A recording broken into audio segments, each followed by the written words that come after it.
Hey everyone, we'll be starting in a moment. I'm getting everything set up.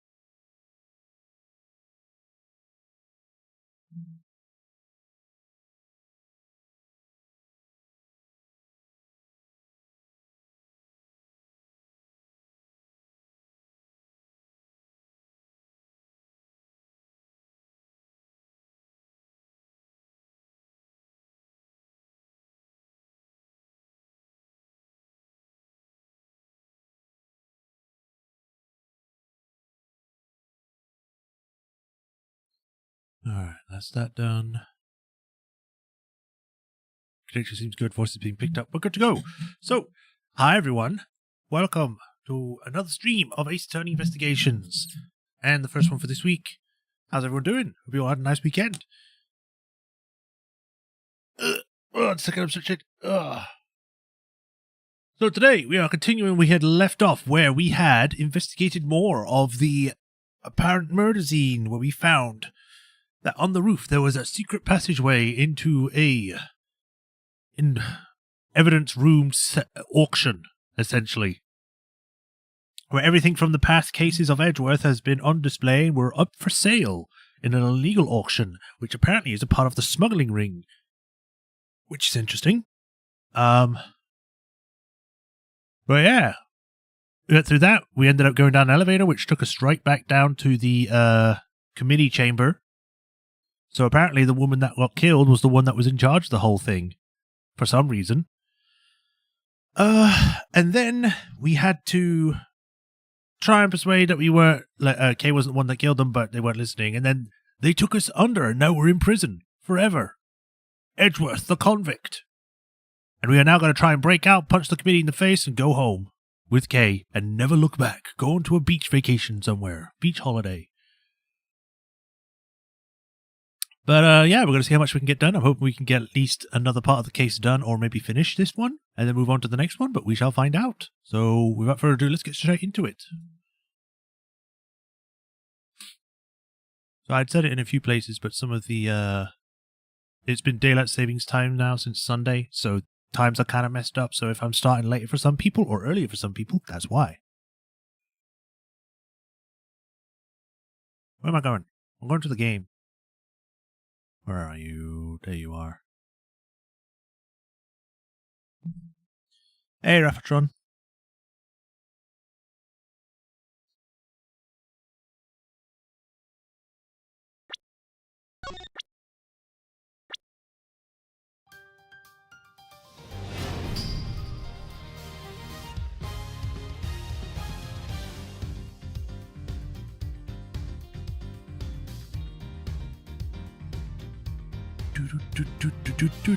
Okay, showing up on there.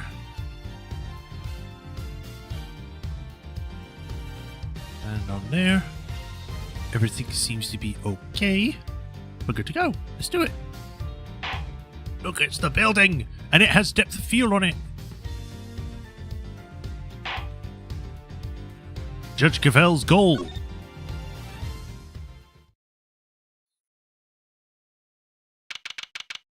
April 6th, it's the next day. Doesn't tell us what time, so I'm assuming it's sometime during the day. Detention center, holding cell. I never thought I'd spend another night here again. But they stripped me of all the evidence we'd so painstakingly gathered. Even if they did let me keep Kay's Yaragrasu pin. I can't help but wonder about her. They'd better be treating her well. The murderer, it was me. I remember looking down and the person was dead and stuff. It was me, Edgeworth. It was me all along. And then she suplexed me. I'm the murderer. It's me.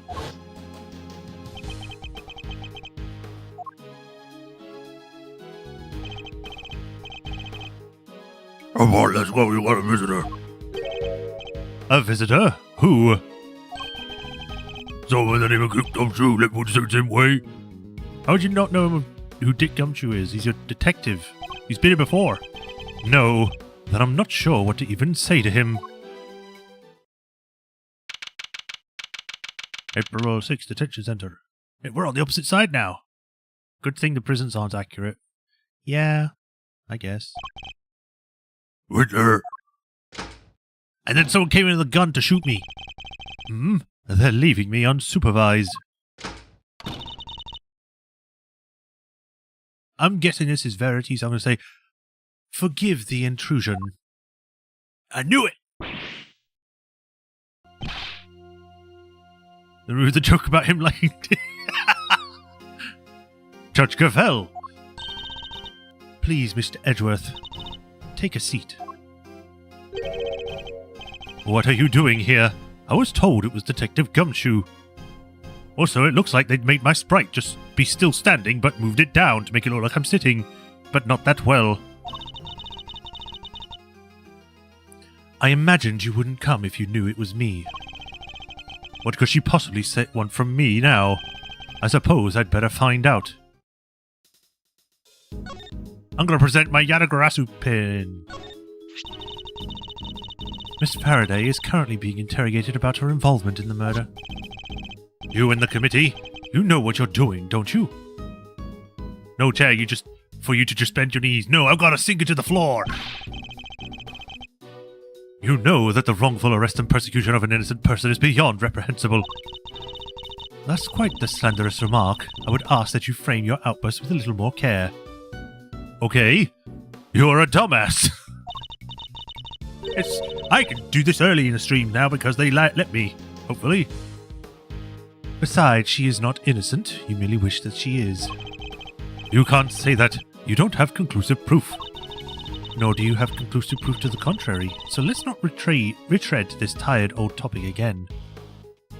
I mean, I shouldn't need to, but apparently I do because you're still doing it.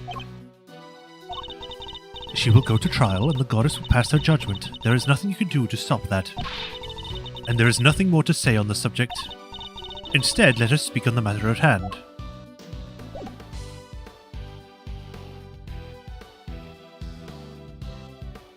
They aren't watching Courtney. What the fuck is your deal? She's wearing a wire.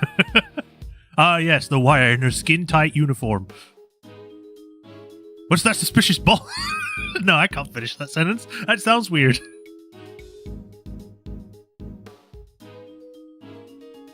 Yes, nothing that she says in a medical state like this shouldn't be taken as evidence, because a person that has no memory of what happened or none of the context can literally admit to anything, because it would be a wrongful conviction.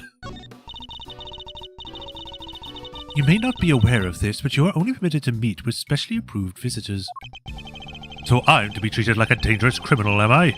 I suppose my reputation has rather plummeted. I mean, you didn't kill anyone, I don't know why. It has indeed. For you, of course, and your friends. That attorney and the other girl were raising quite the fuss earlier. Fender and Emma. I saw them launch some extremely heated words at one of the guards. No, you didn't. You may thank the goddess in that regard, for even she is too busy to deal with each and every infraction.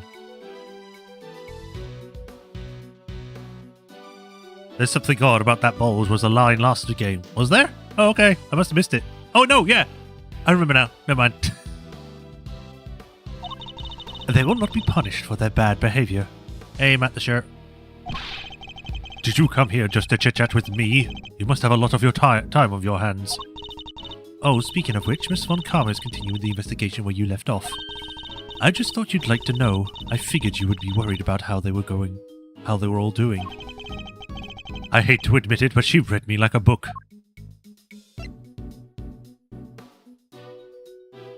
You think Shepard would... Hey!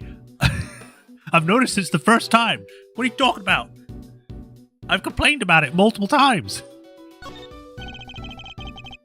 Let's cut to the chase, Your Honor. Why are you really here? I'm here simply to talk, nothing more. There is something I wish to know about you. Me? Yes, who else? Objectively speaking, you are highly intelligent and quick-witted. And a born prosecutor at that. Please, Judge Gavel, your sarcastic praise is all but salt in my wounds. But I sincerely mean every word, Mr. Edgeworth, and it is why I fail to understand you. Take this latest case, for example. You were up against the very committee itself. You had no hope of succeeding. Even a child could have seen that, and yet... Well, as a child, I would have done it anyway. I don't imagine the old me would ever be so reckless. The old me had power, and because of that I thought that justice was always on my side. Just as you and the committee believe now.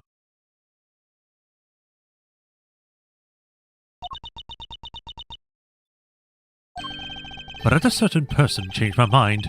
He made me reckon with my selfish and skewed sense of justice. And he made me hate the colour blue, but also love it. And once the scales had fallen from my eyes, I began to look at people differently. I saw that I was only able to be an effective prosecutor thanks to the efforts of those around me. Detective Gumshoe, the many investigative officers of the force, and even Kay. It changed me, the degree to which it changed me still surprises me to this day. I see. Thank you. I feel perhaps that I understand you a little better now. You understand me? I highly doubt it. Someone is so focused on forcing this idea of justice onto others, can't possibly see what I see. Is that so? Is that what you truly believe? I mean, that's all you've shown me so far, Gavel.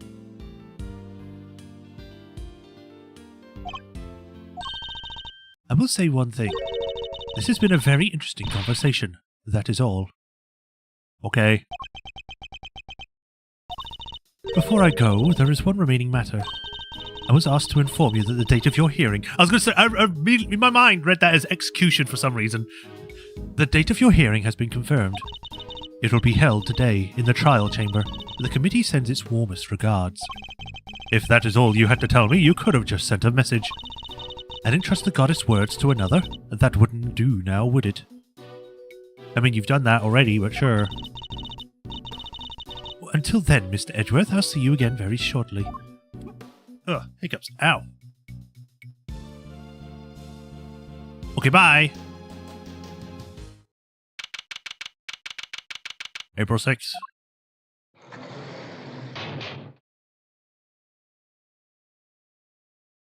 Whee!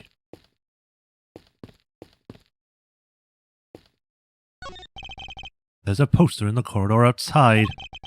We regret to announce that due to the warden's arrest, the Die of Destiny game will be discontinued. Inmates will no longer need to roll a die every morning to determine their meals for the day.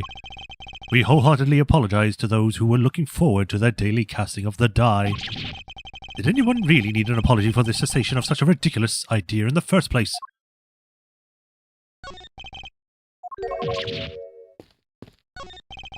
I've barely spent any time in here, and already I can feel my personal appearance slipping.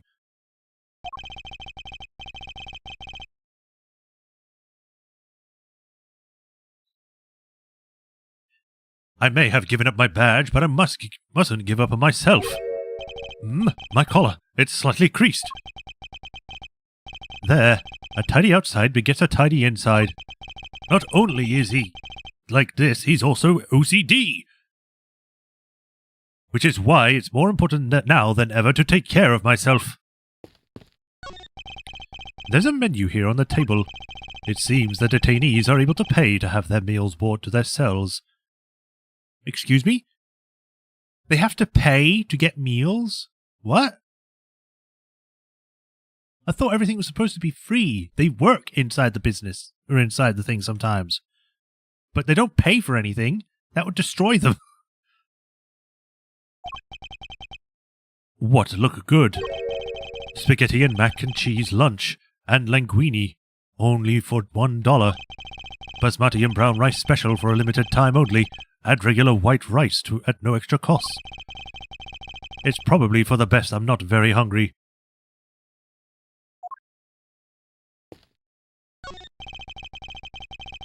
There's a note on the wall next to the toilet. Sorry, we're currently out of toilet paper. Please make the necessary mental preparations before using the toilet. What sort of mental preparations could one even make? This, basically, I won't be able to wipe. The window is barred with heavy steel. That reminds me of a movie I once saw. A prison inmate hatched a plot to escape by using a file to cut his cell bars. I won't be doing that, of course. For one thing, I don't even have a file on me at the moment. Or what am I saying? I wouldn't even do it even if I had one. A very basic bed. I can't say it was very comfortable to sleep on, however. I imagine the detective would sleep soundly on it nevertheless, loudly snoring all the time. I suppose we'll probably never get to work together again. But I don't have any regrets about the bed I've made. I'll follow my own path to the end. Footsteps. Do I have another visitor?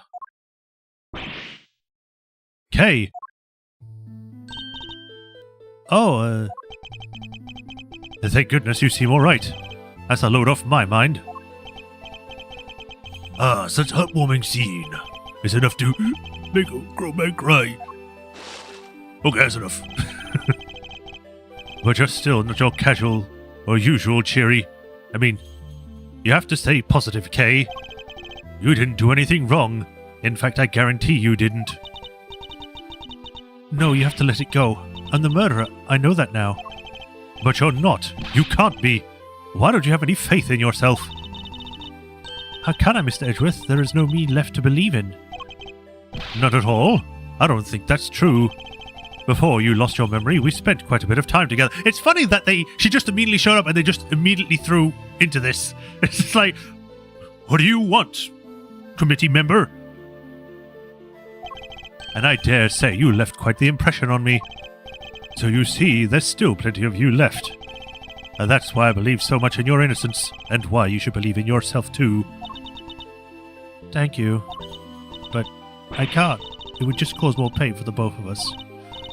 Please, you have to forget her. Forget that, Kay. She's gone. Sure, said the person in amnesia. Kay, no. You remind me of my younger self, you know? So noble, so bold. This is the justice you and the committee stand for? Justice. I suppose you should call it that, or could. What is he up to? Why is he going to such lengths to control everything? I can't shake the feeling that something is very wrong here. Is there some hidden agenda at play? No, the evil guy wearing a red coat is evil? There's no time to second-guess myself. If I'm going to find out what it is, it's now or never. Well then, my boy, I suppose I should be... Wait! I immediately threw you into a chess game! Why is the chairman so intent on seeing Kay charged with this murder? It doesn't make sense. It's still weird. Why did he even show up? It's like he just showed up just so the game could continue.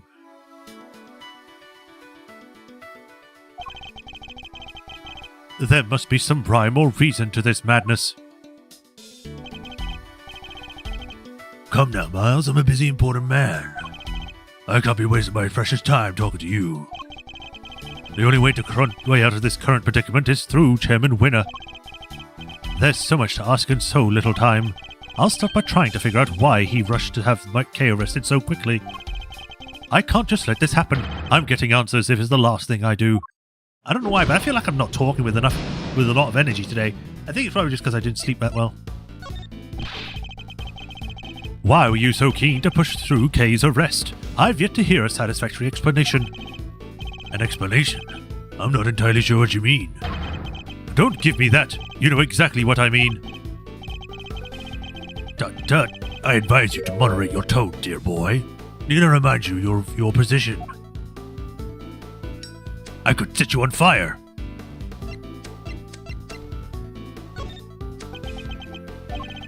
I suppose we did let your friend go for free. What about then? What then, huh? Or what do you mean, what then? I think how that would look, my boy. And who would have to take the blame? Me, that's who. And so what? You're right to keep your mouth shut. That way you won't say anything foolish. Sorry, but I can't stay silent forever. Not while Kay's innocence is still in doubt. Ah, you're still breaking my heart. Just look at this flood of tears. Spilling out. Please, just leave it alone, will you? Things were coming along nicely until you interfered.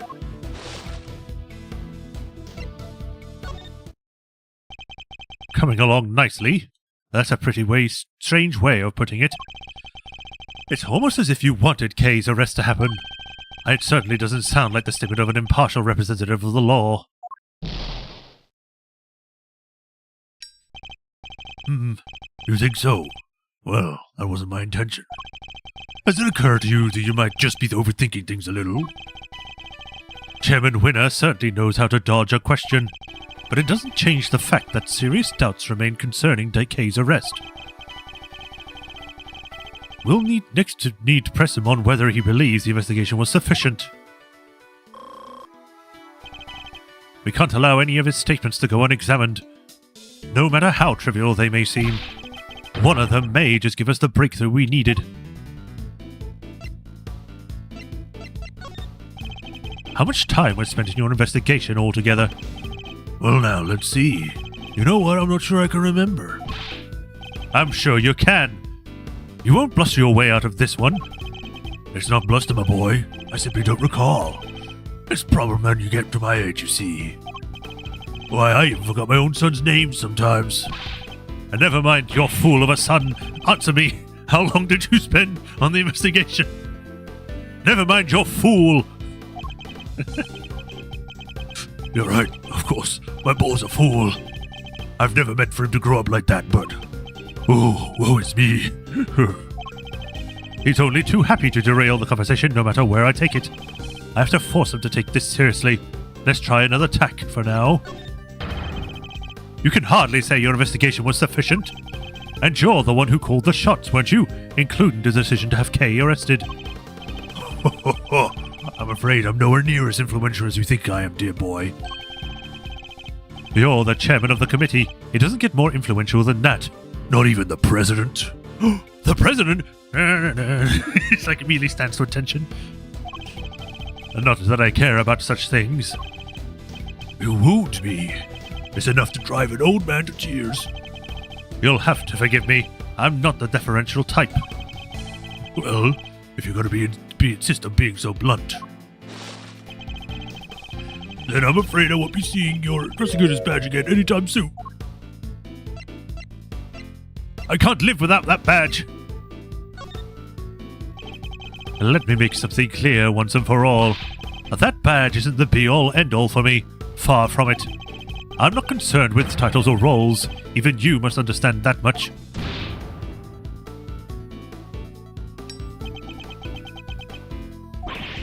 So young. So very young. A word of advice, Miles, for somebody who's been around the block. You're hopeless naive, my boy. Idiotically so. Well, that's certainly gone under your skin. Or his skin. He might be less guarded in his answers while he's in this state. Now's my chance. But even my patience has limits, you know. Oh, what a coincidence. So does mine. Now answer the question. Do you believe that your investigation was sufficient or not? The youth these days won't be reckless. Makes me want to put you in your place. And on fire. You're going to regret that, my boy. I fully expect that his breakout is him burning his hair off.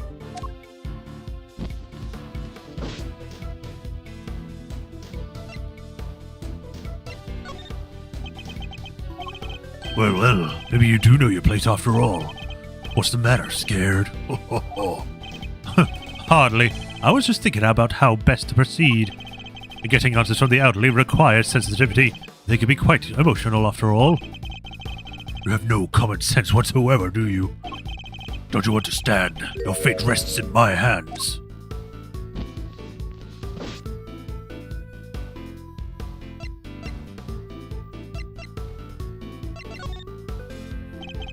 I've got you now. This is wrong. I don't care what you got to say. I'm going to burn this paper again. That means I have to watch this animation again when I get to it.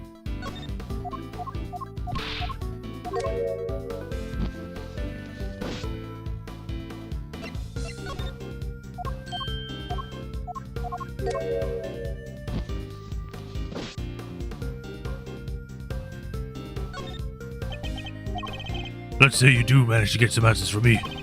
There's nothing you can do with them, so why not give it up, dear boy? No. And why not? It's simple, because I'm not about to let the truth escape me.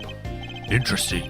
I think I'm going to see what makes you tick, seeing as this is the only thing you say about finding out the truth. What you're doing is pointless. Tragically, miserably pointless. Please, just give it up. It's guilty. The decision has been made.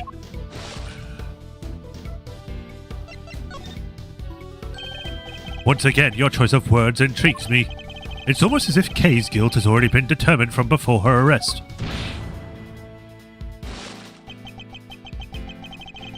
What are you trying to imply?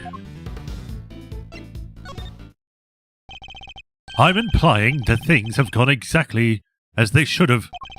In fact, everything has proceeded as if Kay's arrest was the end goal, right from the very start. Well, Chairman Winner, what is it?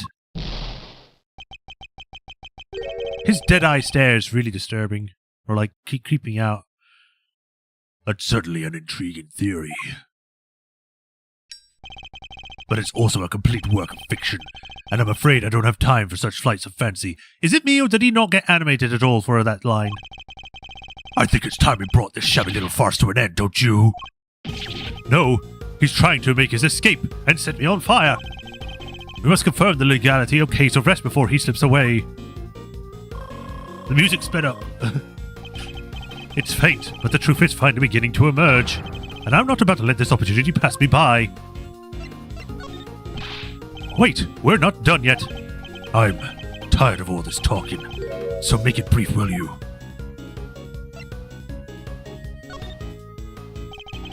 Based on everything I've heard from you so far, it's clear that Kay's arrest is entirely unfounded. Yes, I think we're all familiar with this particular refrain of yours by now. But I'm afraid it doesn't matter either way. You don't have what it takes to secure a release anyway. How dare you take this so lightly as a man of the law? My, aren't you a rude little boy? I'm speaking faster now because the beat's gone faster, but my fuse is only so long. And what about my fuse? Honestly speaking, I don't even have the time to waste on every single last question you could dream up. I have certain responsibilities to attend to, you know. I'm really quite the busy man. Or are you just pretending to be busy, That's an awful thing to say to a fragile old man. I work hard, and I should at my age. I ask you, my boy, what would I even hope to accomplish by putting up such a pretense? You obviously don't want to talk about the case anymore. That's why you're so keen to get out of this conversation, isn't it? It's just so tragic. It really is. That you would suspect me of such things. It's not a suspicion, it's a certainty. Were no clear grounds on which to base Kay's arrest for a start. Now, my boy, let's not get carried away. There was plenty of evidence to support our cause. The mask, the letter, the corsage. These were all in her possession. And of course, her confession. More than enough to prove her guilt, I'd say. But those are... What's the matter? Struggling to come up with a way to explain everything away?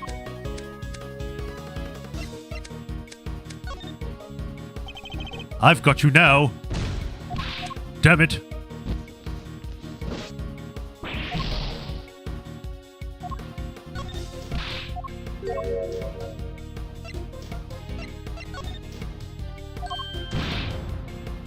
I hate that I have to go through this all again. Why can't it just be at the point where I was?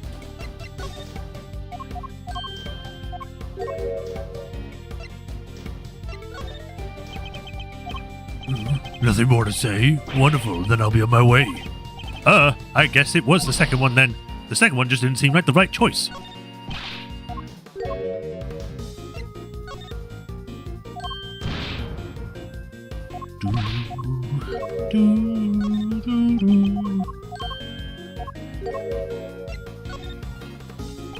I've got you now. You don't even know it. But that's not what I chose last time, so none of the options work?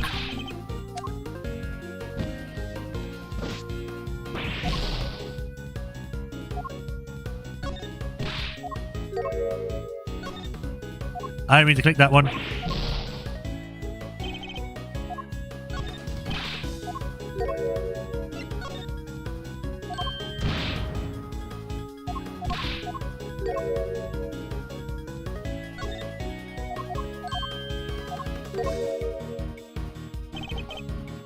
Oh, I guess I won't be able to choose it. Miles, my boy, I'm a very busy man. You'll have to excuse me now. Curses. Game over.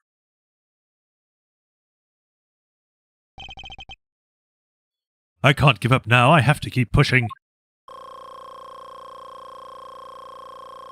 It was the first one. You picked the first one the first time. Yeah, I know. I picked the first one the first time, and it didn't do anything. So I picked all three, and none of them did anything. Unless, for some reason, the first one didn't count.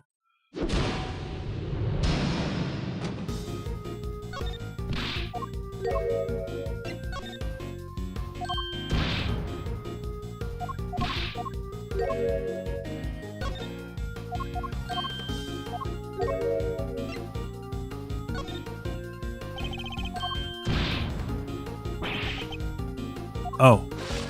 I was at the wrong point. Whoops.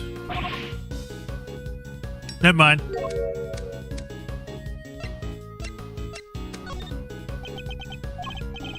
Oh, there we have it. Your silence speaks volumes. It's true, I can't counter your argument right now, but you did let something valuable slip. A especially detailed knowledge of the evidence against Kay. He rattled off that list like he knew it inside out. I think that might prove to be a valuable clue. Oh, okay. Kay is innocent. No, my boy. That's just clumsy. Anyone could blurt out baseless assertions like that, even a disgraced superstar prosecutor. Okay, I guess it's not that one then. I guess I have to choose both in the same option? That's the first time it's done this. Who gave the order? Who decided that Kay should be arrested? You know, I can't quite seem to remember. Don't ever get old, Miles, my boy. It wreaks havoc on the memory. Time to deploy my clue. I'd appreciate it if you stopped playing the old man card. You remember the details of the evidence against Kay pretty clearly. Perhaps if your memory didn't fail you when it was convenient, I'd be more inclined to believe you. So let me ask you again, who gave you the order the Kay's arrest? You're a sharp one, I'll give you that. My son could learn a thing or two from you. If he wasn't such an incurable numbskull, that is. It's a tragedy, really. I don't know why he's suddenly just bringing up his son again. I don't want to hear about your son. I want to know who authorized the arrest. You're very mean. You know that, don't you? The arrest, you say? I believe the order was given by...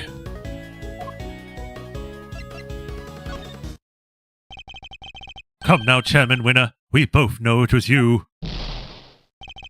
Alright, you got me. You make it sound like it was somehow a bad thing, no? But I have a reputation to uphold, so I guess it's better to clear this up with a little misunderstanding. I'll enter your question for a few more minutes. Let's see if you can put your name and mind at ease. The key thing to do now is to establish how intimately he knows the details of the case. I just have to ask the right questions. The endgame is at hand. We're but a few moves away from the truth. You seem to know an awful lot about the case in some detail. I know all about lots of things, my boy. I'm just a smart like that. Too bad the same can't be said about the way you handled Kay's arrest.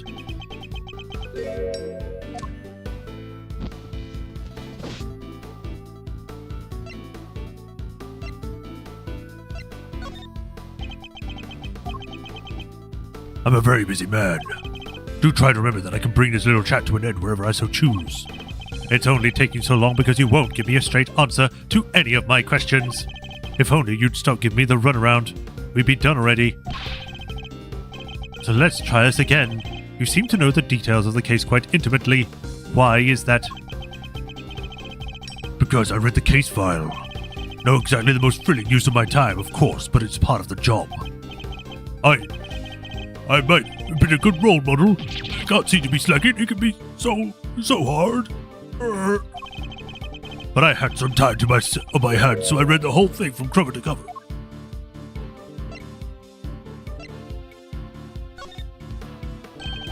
That's strange. I could have sworn you just told me you're a very busy man.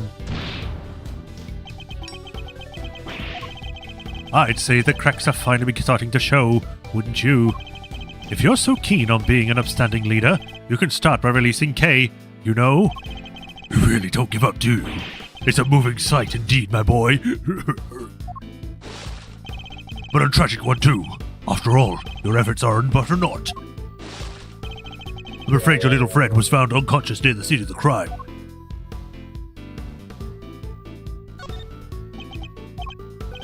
Nothing more to say. Wonderful, then I'll be on my way. I guess I'm supposed to choose an option there.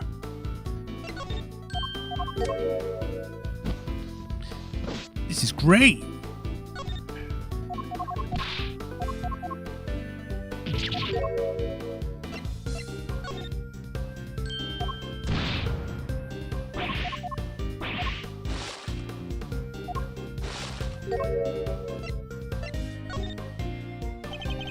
We have yet to hear much about the circumstances under which Kay was found. She was lying unconscious in the storeroom, correct?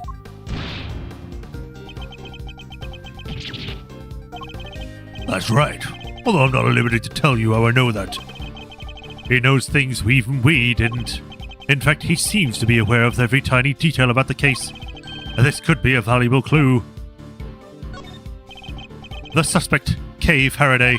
How much do you know about her exactly? I know that she's the suspect. Aside from that, not much else. Cross my heart, but it's true. Time to deploy my clue. Sorry, but the more you tell me, the less sense your story makes. For one thing, you know the details that even those investigating the scene were not aware of. Why is that? Just how much do you really know, Chairman Winner?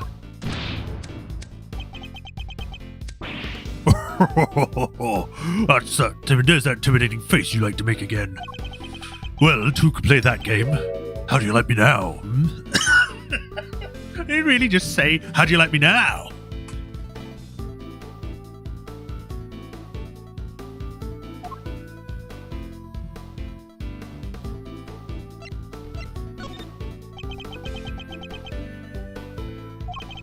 I do have to commend you on your doggedness. It really is something. I'll take that as a compliment. Take it however you like, but wrapping this up, will you? I just don't have the stamina anymore. She's the culprit, the only possible suspect. Just accept that already. How much more evidence do you want to load her down with, for goodness sake? Load her down with? Yet another interesting turn of phrase. One that makes it sound like the lot the items was carrying might have been foisted upon her. Impressive. You really do pay attention, don't you? It's no wonder they used to call you a prodigy, Mr. Ex-Prosecutor. He's a lawyer. Lawyers try to pick up on every little thing. You should know this. You are one. I think you know the answer to your own question by now. Why don't you just go ahead and say it? I want to hear it from you. It's finally time to shed light on the truth. All that's left is to play one last move. Kay is innocent. No, that's a bit clumsy. Time to deploy my clue. Kay was framed. The true culprit set it all up so she would take the fall instead. That is my answer, and I won't let you deny it any longer. Oh, there goes his beard. I was right, he did it briefly.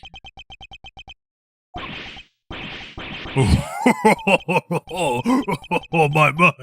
You really are a sharp one, aren't you? It's a bit of a shame you chose to hand in your badge.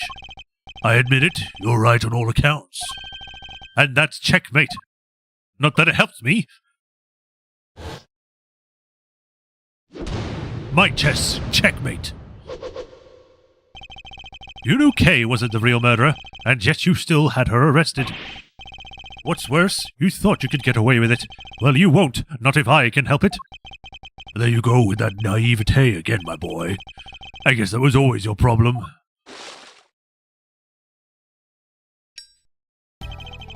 With the girl arrested on a conviction secured, this whole mess goes away. and that's what will happen.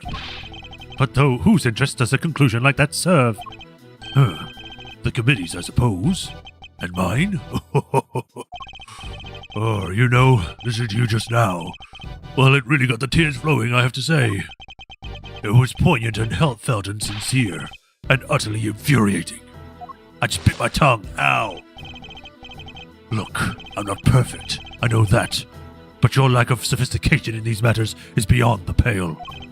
You insist that the truth is more important than anything else. But why would you say that if you knew what the real value of the truth is? What are you trying to say? When you get to my level, you don't uncover the truth. I have 15 million battle power. You make it little by little. K. Faraday, murderer. That's the truth. The truth I created. Yes, my boy. Or as he says it, yes, my boy. That's what I like to see. I'm making him sound more and more evil. You're so sincere sometimes it's painful. It just makes me want to put you in your place. Knowing the real truth will get you nowhere. Because that's how much it's worth. Nothing. Shocking, I know. But why not go after the real killer? How much do you even know about what really happened? You're still not getting it. That's your truth. And it was worthless. Mine is all that matters. You understand what I'm saying, don't you, Mr. Ex-Prosecutor? I have all the power here. Curse you! Well, aren't you menacing? You and your little friend are just as bad as each other. Violent criminals who deserve to be locked up. You'll pay for this. And with that, is another person disappears from my life. Oh, it just makes me want to cry, and cry, and cry like a devil. Which may...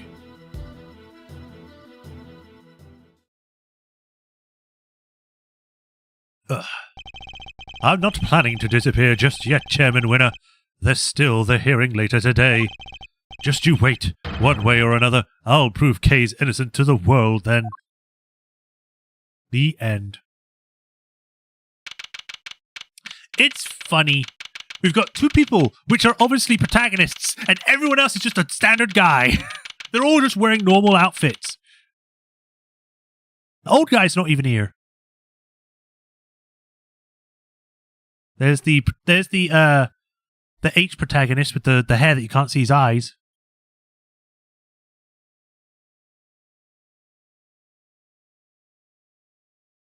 Is Verity literally the only female on this board? I mean, maybe the one with the puffy hair on the left is female? Okay. April 6th, 8:30 a.m.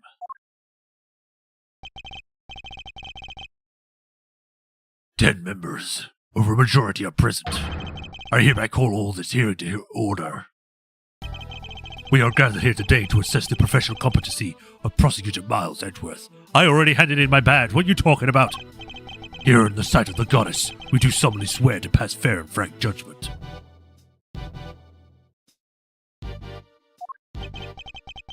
Fair and frank. Don't make me laugh.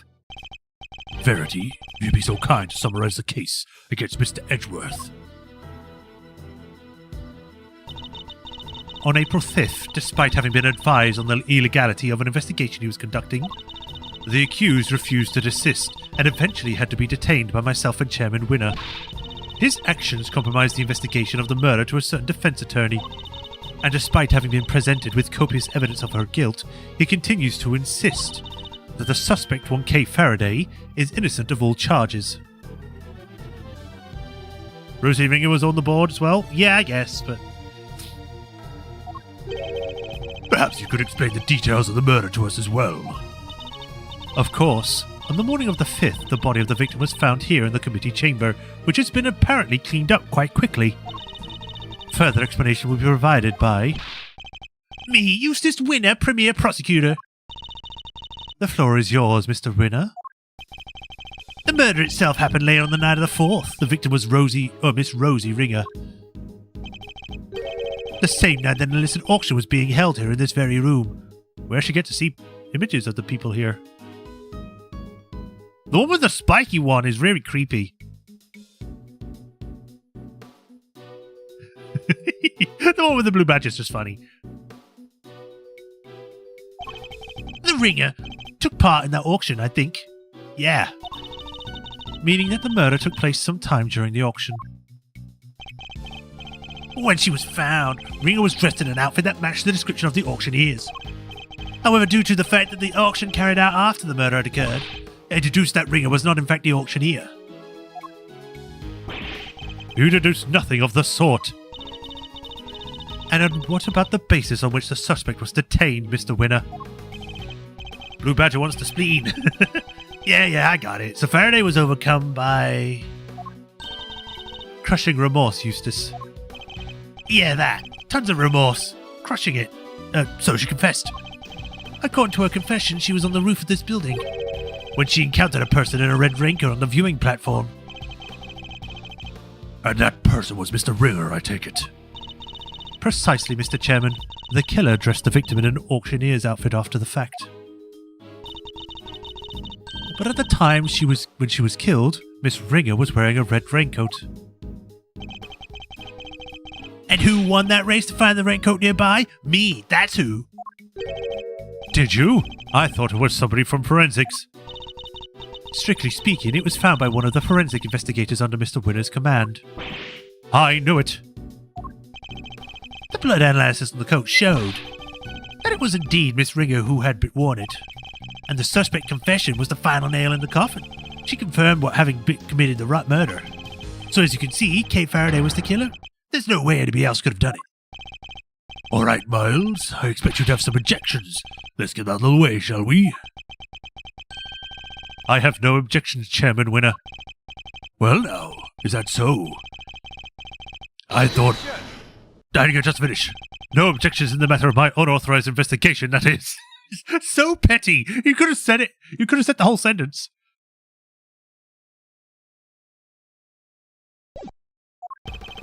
But in the matter of Miss Faraday's supposed guilt, I have plenty. I can personally attest to the fact that Mr. Winner's investigation was fair and impartial.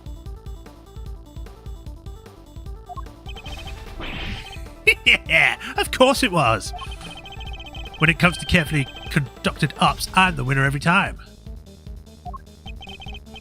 You know, Miles, it's within my power to offer you a plea deal of sorts.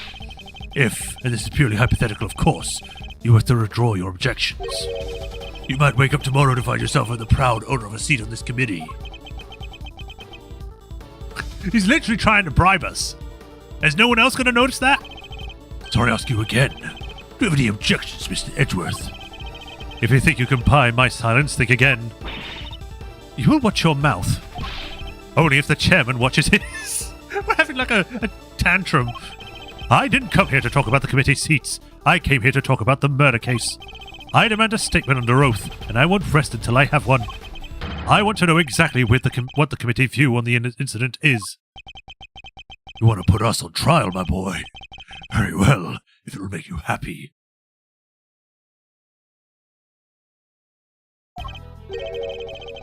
Verity, please provide Mr. Edgeworth with the materials pertaining to the case.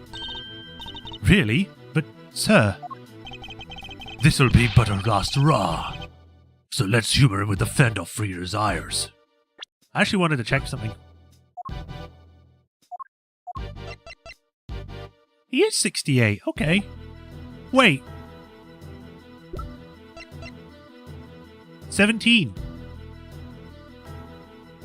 That would mean that he had his son when he was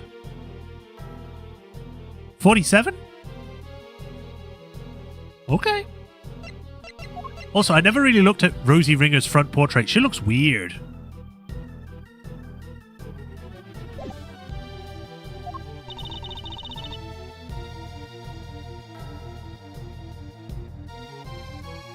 If you say so, Mr. Chairman. Evidence data received from Judge Cavell. You have no objections to Verity's representing the committee, I assume.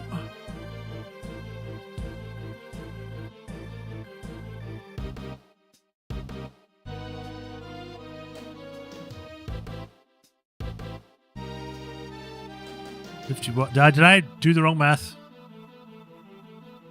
I really am tired. None whatsoever. Oh, whoops. Mr. Edgeworth. Don't worry, Kay. Everything will be fine. You'll see. Committee's view on the case. Miss Ringer attended the auction as a potential buyer.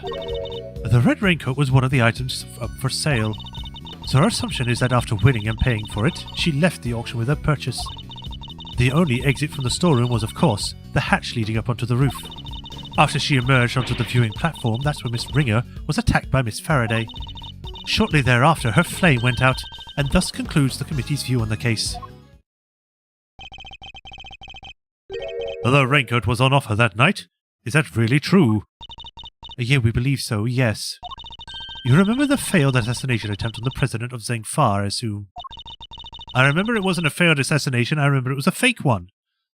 The raincoat is a piece of evidence from that case. It should, of course, have remained safely under lock and key in the appropriate facility, but our inquiries have revealed that it did in fact go missing under mysterious circumstances. And wound up in the auction along with everything else. That makes sense, I suppose. Wonderful work, Verity. Just wonderful. Crystal clear as ever. You flatter me, sir. Now, Mr. Edgeworth, perhaps you could save us all some time and simply admit defeat. I'll do no such thing, thank you very much. Very well. It's good to know that you still have some fight in you. It is? Why? Come to think of it, she said some strange things when she visited me this morning, too. Are we going to have a flashback to literally a scene that happened a few minutes ago? No. Good. What exactly is she up to?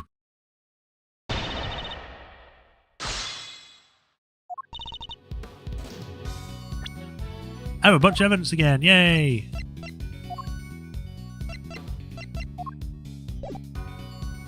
Hold it!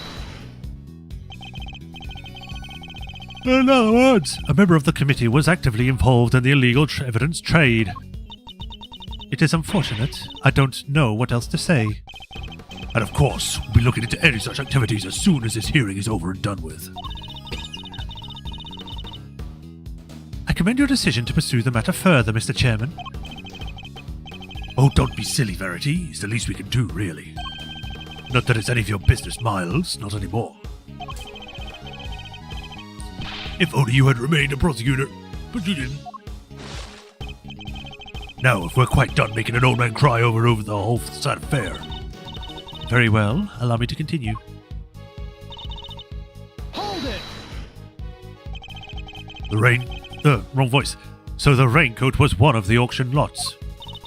That's correct. I believe it's originally belonged to a Mr. Shelley de Killer. Considering its status as a piece of evidence, it's the only logical conclusion. It's from when he made his attempt on the president's life. There was an unexplained mannequin standing amongst the other items on sale. It could well have been used to display the raincoat prior to the auction. But where was the sign then? Do we know how the items were being smuggled in? That is all under investigation. It is entirely unrelated to the matter at hand. Especially considering that you will soon be officially a prosecutor, no longer Mr. Edgeworth. It sounds like the outcome of this hearing is a foregone conclusion. No surprises there. My personal circumstances aren't important right now. Please continue, Your Honor. As I was saying, the raincoat was one of the items up for sale. Imagine if Edgeworth got murdered in one of the future games. That would both be sad, but also be kind of cool. You know, add more weight to the stories. Like, Edgeworth was killed. He didn't just disappear or went on holiday again. He died. Hold it! Why did she leave soon after making her purchase? Because of the auction house rules. Winning bidders are expected to pay for their items immediately. Miss Hart told me pretty much the same thing. Miss Ringer, having paid for the raincoat, probably left immediately afterwards in accordance with the rules. Hold it! Miss Ringer was a member of the committee. Could she have not left the committee chamber via the main door? While the auction was still underway, that would risk exposing existence to those outside the trusted circle of attendees. Given that Miss Hart found about it, I think his existence is already well unexposed. The rules of the auction stated that the attendees were to enter and leave via the hatch in the roof. Miss Ringer had no reason not to follow those rules, and given where the murder took place, we know that she must have done so. Hold it! But why? What possible motive could Kay have? That's exactly why we're hoping to establish in our upcoming interviews with Miss Faraday. Coercive interrogation after the fact, something you seem to specialize in. If the murderer knew that the attendees would be... I didn't press anything. If the murderer knew that the attendees would be all leaving after the hatch, or via the hatch, then the roof would have been the perfect place to lie in wait. So as I was saying, after she emerged into the viewing platform, that's when Miss Ringer was attacked. Hold it! Her flame went out. The flame of her life, Mr. Edgeworth, but perhaps her flame was stolen from her is more apt. Objection! But the candelabrum that can extinguish her life was one of the auction lots, meaning Kay had no way of getting a hold of it to begin with. Overruled. Miss Faraday could not have lain in wait for the victim without knowing of the storeroom's existence. She could have easily have snuck down the ladder and stolen it while the auction was underway. If only we knew where the candle holder was during the auction. That would be surely clear up the matter, no? Well, either of you? Sadly, we don't have anything that could tell us much on that front at the moment. We do!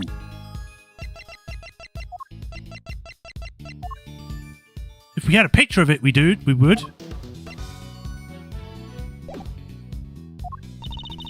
Forgive me, sir. This is something we're hoping to establish through further investigation. Well, isn't that a shame, Mars, my boy? It seems this line of inquiry is something out of dead end then, isn't it? So the theory is that the victim and the killer met on the roof, and that's where the murder took place.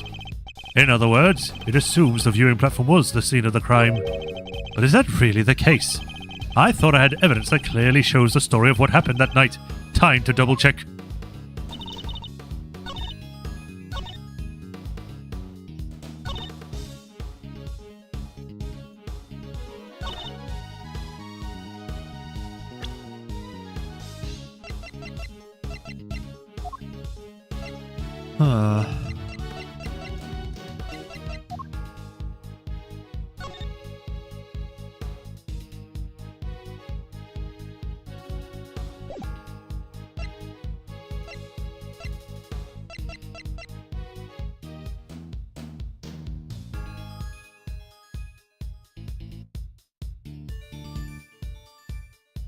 I have a question. If they think that she was killed by the candelabrum and all that, why doesn't the coat have any holes in it?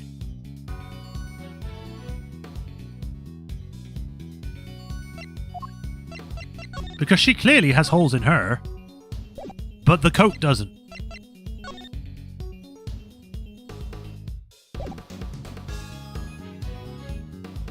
The question is, what do I present?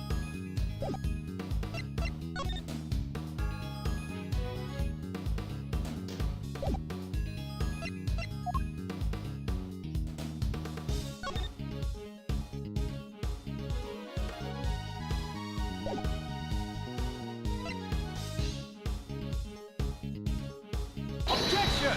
Nope.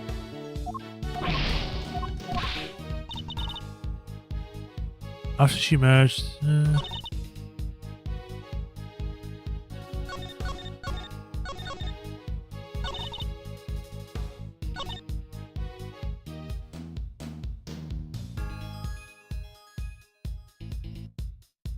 She left the auction with her purchase, but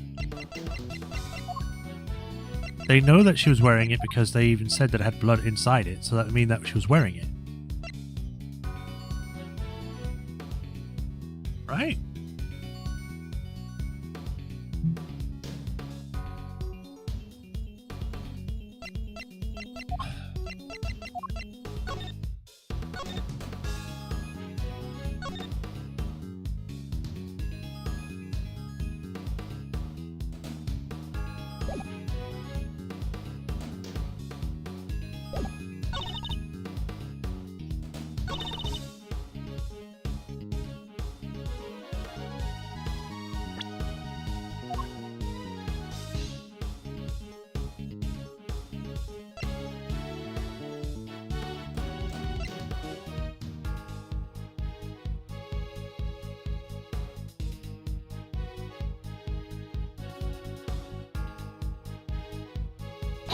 Objection! Nope. Because the...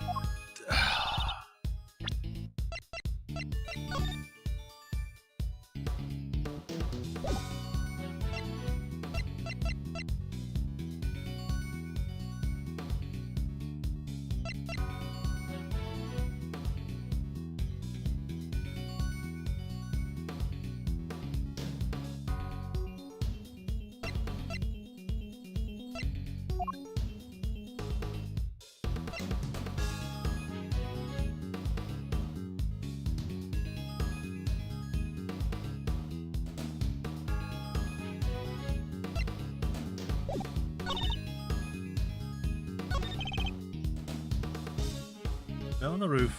The victim's murder took place. The viewing platform was the scene of the crime. But is that really the case?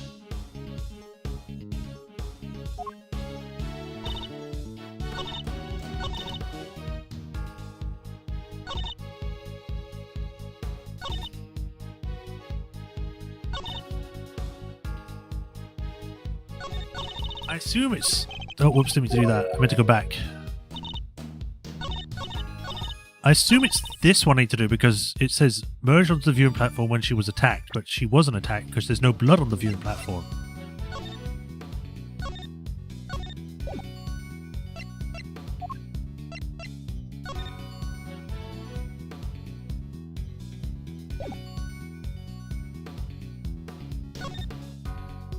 "11 attendees altogether, all were wearing masks. Auction continued even after the murder occurred."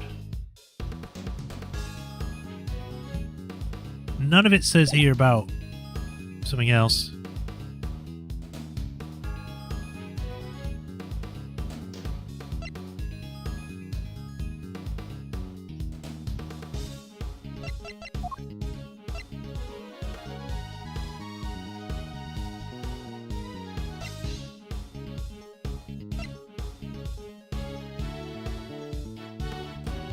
Objection!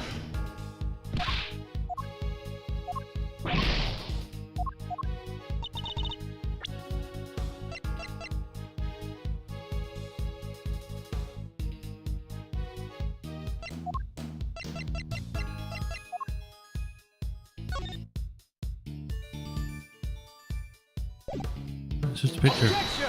I guess that was it. Maybe you can clear something up for me, Judge Cavell. What is Miss Hart doing here at this hearing? She is an eyewitness. I thought it would be obvious. Well, now, I ain't really an eyewitness, more of an ear witness, I guess. Huh, she's not exactly the most confidence-inspiring choice to help you make your case, is she? I'd like to think I'd choose my allies a little more carefully than you, Mr. Edgeworth. Then you should question them more thoroughly, because there's something she hasn't told you. Take a look at this. It's a photo taken by Miss Hart. Yes, in the storeroom, correct? What of it? According to your theory, the murder occurred up on the roof. But according to Miss Hart's testimony, she happened to witness the entire incident unfold in the storeroom, just before she took this picture. Oh wait, you're saying Cavell got it? Wrong. That's exactly what I'm saying. What? That went down very quickly. Miss Hart, if I may confirm your account of the events you witnessed that night. You saw the person in the picture, correct? I reckon I did. Clear as day. I can't remember the voice I gave her, because whatever. And with my own two eyes to boot. And what were your impressions at that point? My impressions? This right here is a scoop of the century, something like that. Yeah, that makes sense. I was hoping more of your impressions of the person in question. Oh, that there's a walking meal ticket. Seriously? Just my little joke. Ready to look at me like I've done something on your lunch. Oh, red raincoat, yeah? Well, I took one look and I thought, that there, I'll put right there. And therein lies the rub. For Miss Hart, something... Oh, Mr. Edgeworth, when will you learn to use your words? I was about to, but you interrupted me. If there's an explanation of the facts they require, you need only ask, you know. What do you mean? I assume you're about to raise the issue of the voices Miss Hart heard. Voices that may be unrelated. Objection! Unrelated? You can do better than that. Was one of the voices Miss Hart heard really even Miss Ringer's? You kidding me, right? Them folks talking about crime-related turkey? Or my name ain't not a hot danged heart. Ah, but did you hear them clearly? Well, can't really say for sure, but... I can't really say nothing, you know it. I was just using this voice changes, I don't hold you all that. Precisely. Miss Hart heard voices, but whose voices were disguised? But those voices were disguised. Which means we cannot even be certain that whatever she did over here had anything to do with the murder. Objection!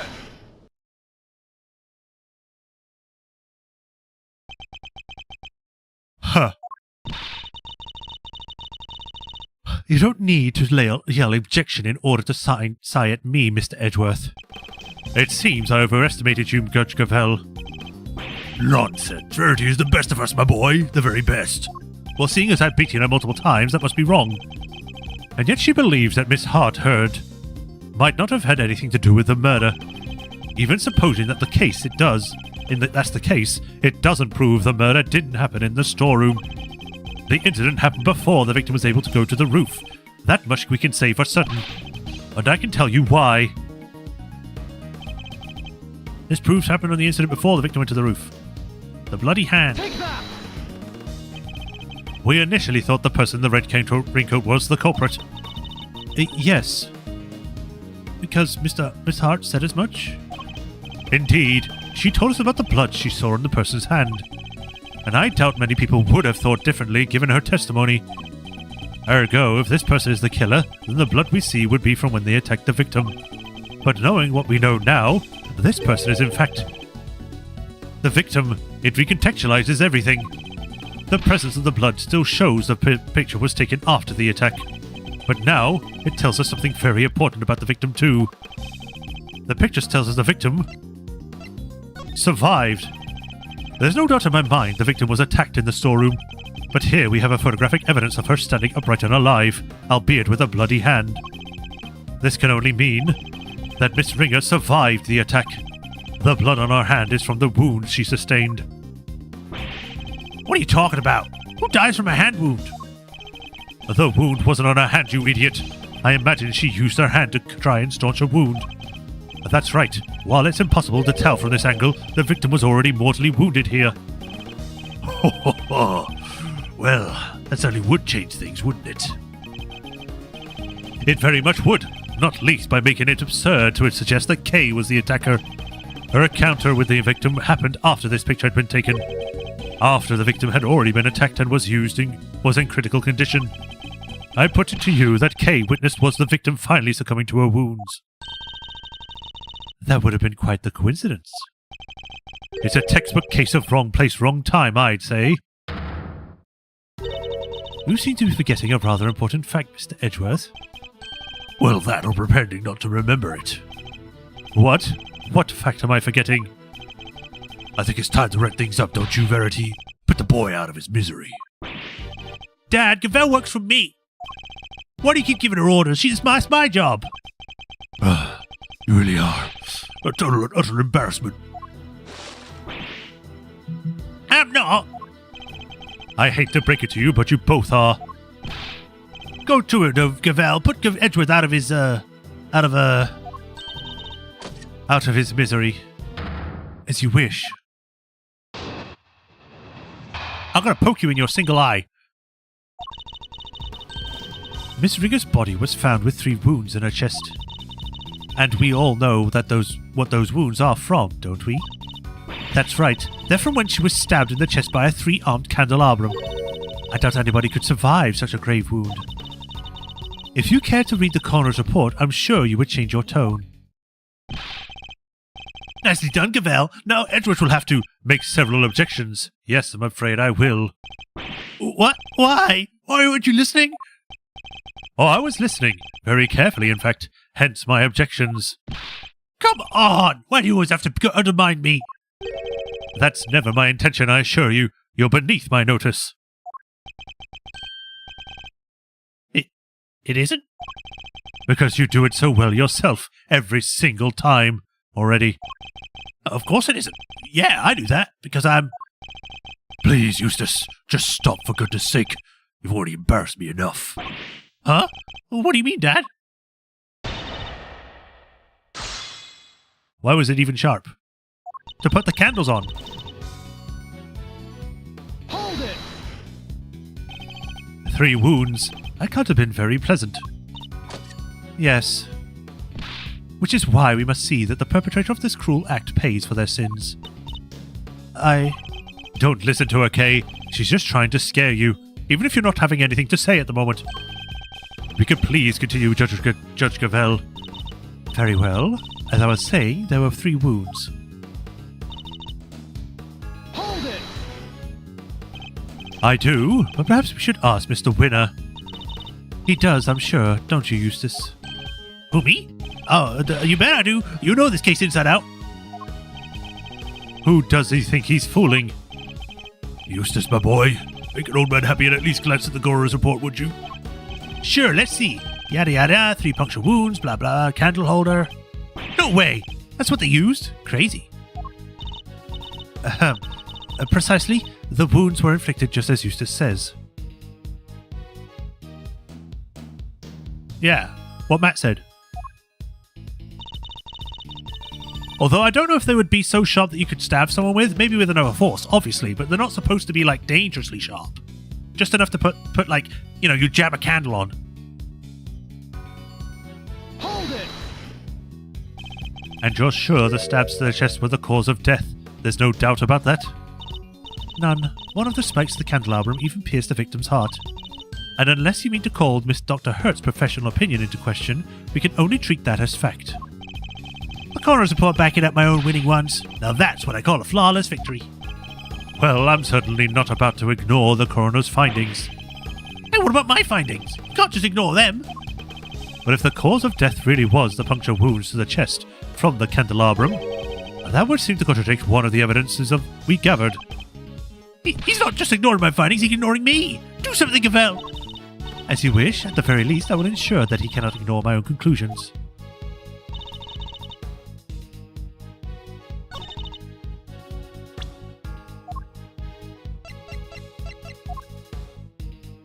Where is the coroner's report? Did I not get given the coroner's report, or did I miss it?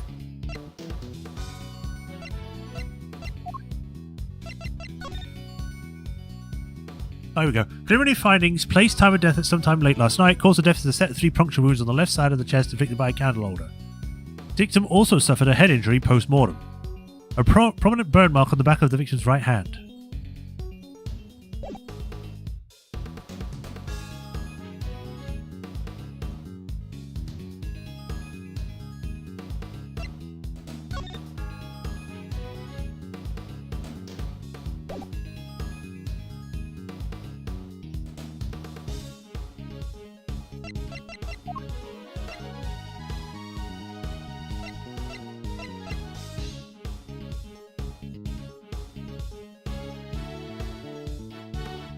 Let's do the rest first.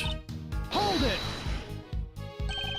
But the victim may not necessarily have died instantly. I think we could say that much at least. If the candelabrum pierced her heart, then nearly died instantly, yeah. Perhaps, but she would surely not have lived for longer than a few moments either. So, there are people who could have survived even if you stabbed them in the chest? Sure, there might be, but there might not be too. So, which is it? Trust me, there are not, and in case you're still tempted to believe there might be... Hold it! Cause of death is a set of 3 puncture wounds on the left side of the chest, inflicted by a candle holder. Well done for reading, Mr. Edgeworth. That report forms the basis of my own conclusions.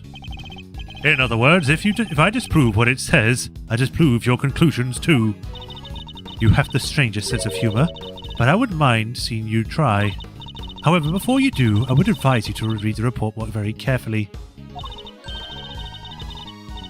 A repair start would leave you at most a couple seconds, yeah. After all, I'm not interested in your opinions, it's only in solidly grounded deductions. Very well. Then you surely have my deductions. Mr. Edgeworth? Don't worry, Kay. Everything will be all right. I need to find something to prove the victim was alive and breathing immediately after the attack. If I can't, Kay's fate will be sealed.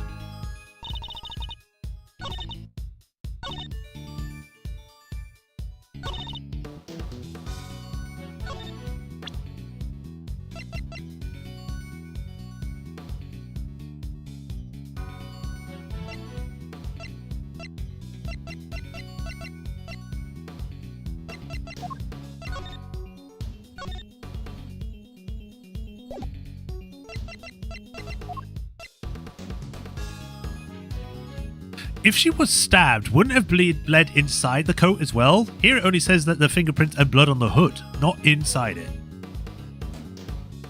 Objection!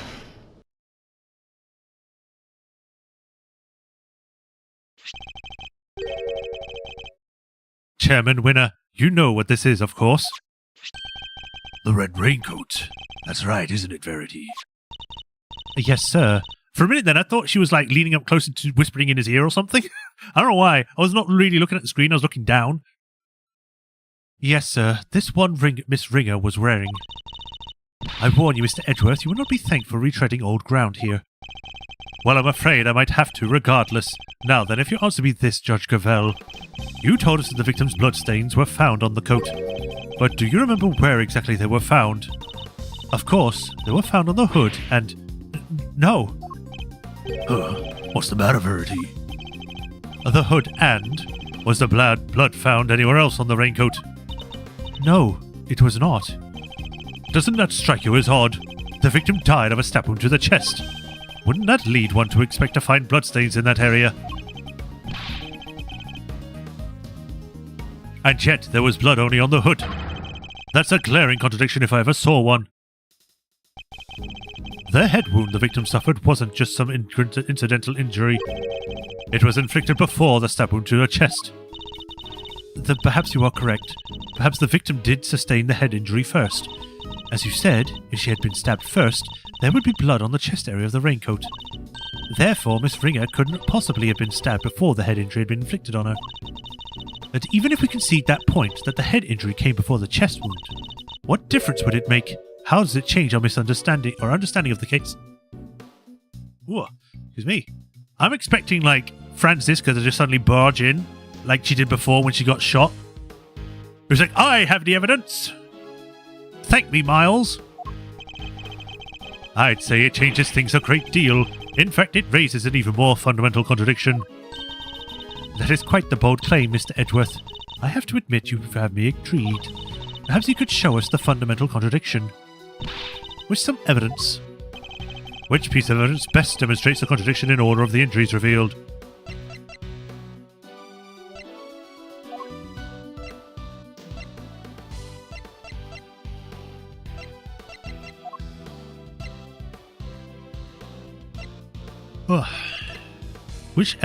Which piece of evidence best demonstrates the contradiction in the order of the injuries revealed?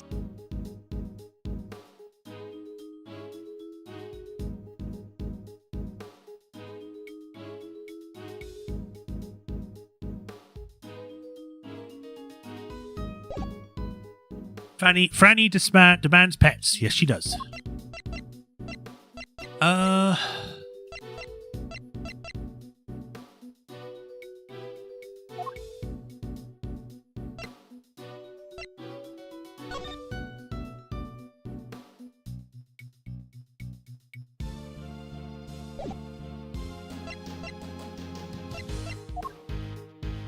Maybe...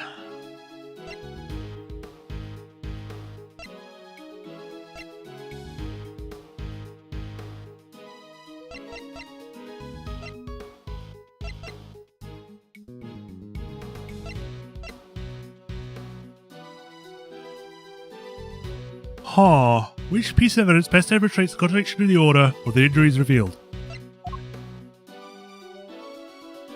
Best demonstrates the contradiction. Well, this doesn't add anything, this doesn't...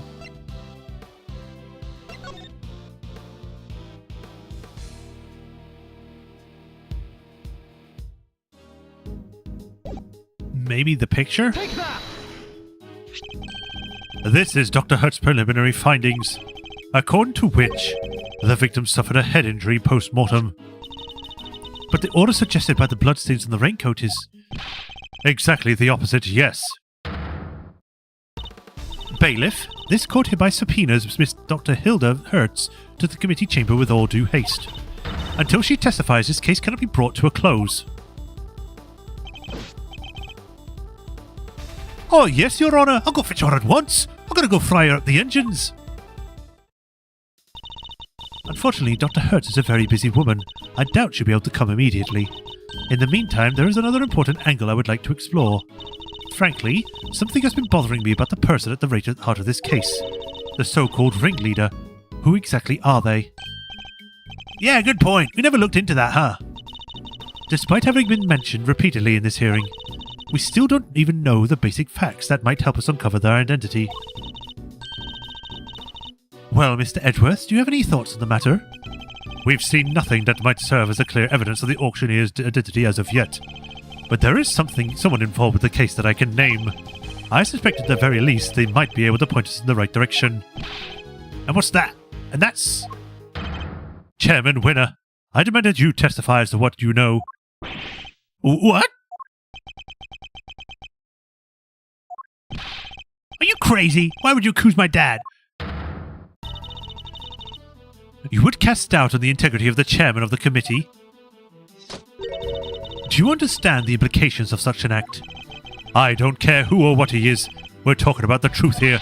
And about a man who seems dead set on framing K at all costs. The mask, corsage, ticket stub, and everything else. The items K was carrying was when she was found. They were deliberately placed in her possession somehow. By Chairman Winner himself. A shocking accusation, and one I find hard to believe, but for the sake of completeness I must ask, why would he do such a thing? To cast suspicion of K, of course. Why else? I even managed to get him to say something to that effect. Chairman Winner, your rebuttal, please. I think the good chairman might be in shock. Either that or he's going to say, I don't dare to answer such stupid questions. So what if I did? Did you hear me, boy? I said, what if I did? You say you got me to admit as much, but where's your proof? I can use the cameras off the cells, unless you ask them to be turned off. With no witnesses to speak of, your word alone is hardy enough to make an accusation like that stick. Or do you mean to tell us that you have something more to base your burst on? He still has the arrogance to show back at the detention center, and yet...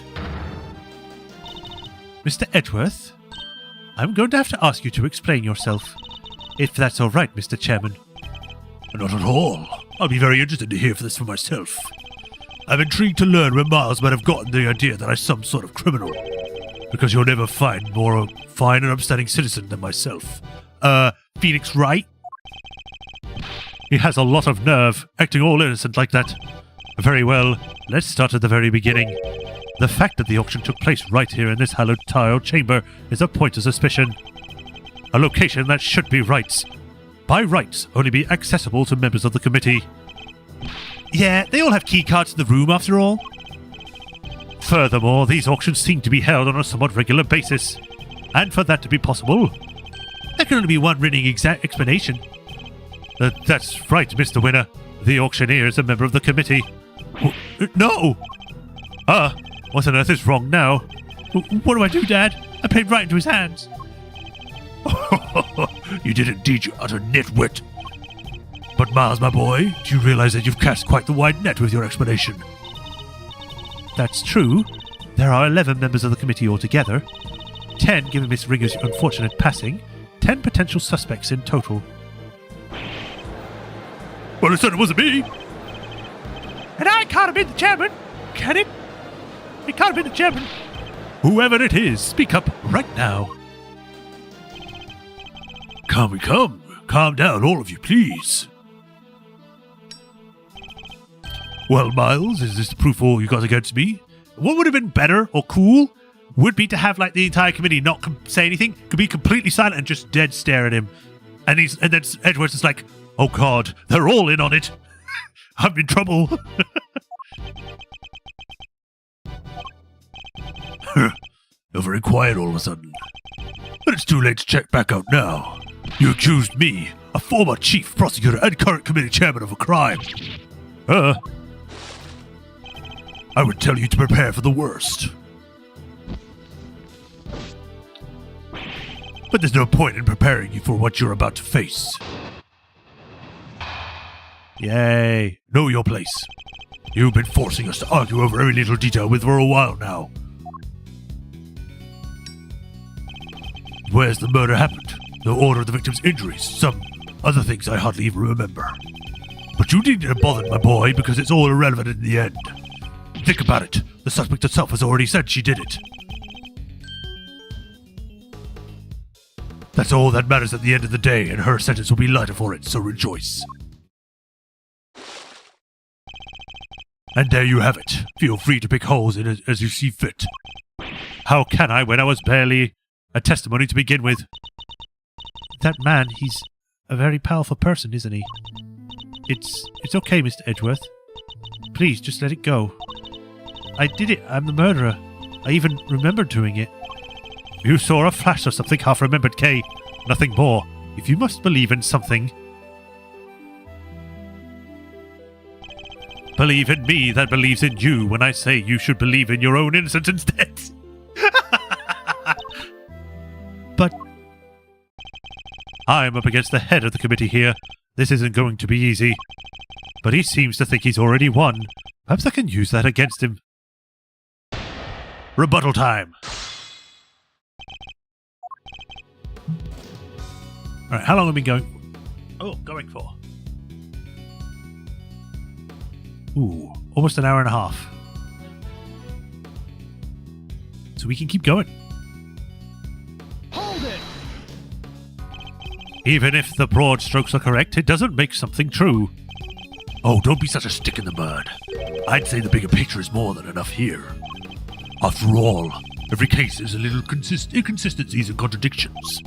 If we let ourselves get bogged down in every single one, we'd never make any arrests. Oh, this person didn't kill anyone. It's a contradiction. Who cares? Throw him in the brig. And once we did it, the trials would drag on forever. Even you understand that, right? I would prefer a trial take forever and actually be true than a false one be prosecuted. But that doesn't matter to you, or to the real world, I guess. Not in the slightest, hence my inquiry into the details. Oh, to be so young and pig-headed. Anyway, you keep digging into these little details. Hold it! I seem to recall the ringleader's identity and the faulty coroner's report being critical points of contention. Yes, I've been listening, boy. But critical is a matter of opinion. How can you possibly suggest that such fundamental issues are not important? Perhaps it is your ability to make sound judgments that should be on trial here today. Oh, ho, ho, ho. Brave, my young hothead. And he said Padawan, which is why I had a stutter there for a second. Wonderfully cutting stuff. You do like to try, though, don't you? Hold it! There's no way any of what we discussed today is irrelevant, not unless you intend to bury the truth. But none of this is irrelevant, my dear boy. The only reason you keep trying to make it relevant is because otherwise you are up a creek without a paddle. Hold it! Just because she confessed to something doesn't make it true. Kay is suffering from amnesia, so any statement she makes should be taken with at least a grain of salt. Objection! Even so, it doesn't exactly solve anything for us, does it, dear boy? And it would be nonsensical to dismiss her confession outright. No, it's nonsensical to accept a person with a medical condition. Whatever, I hate you.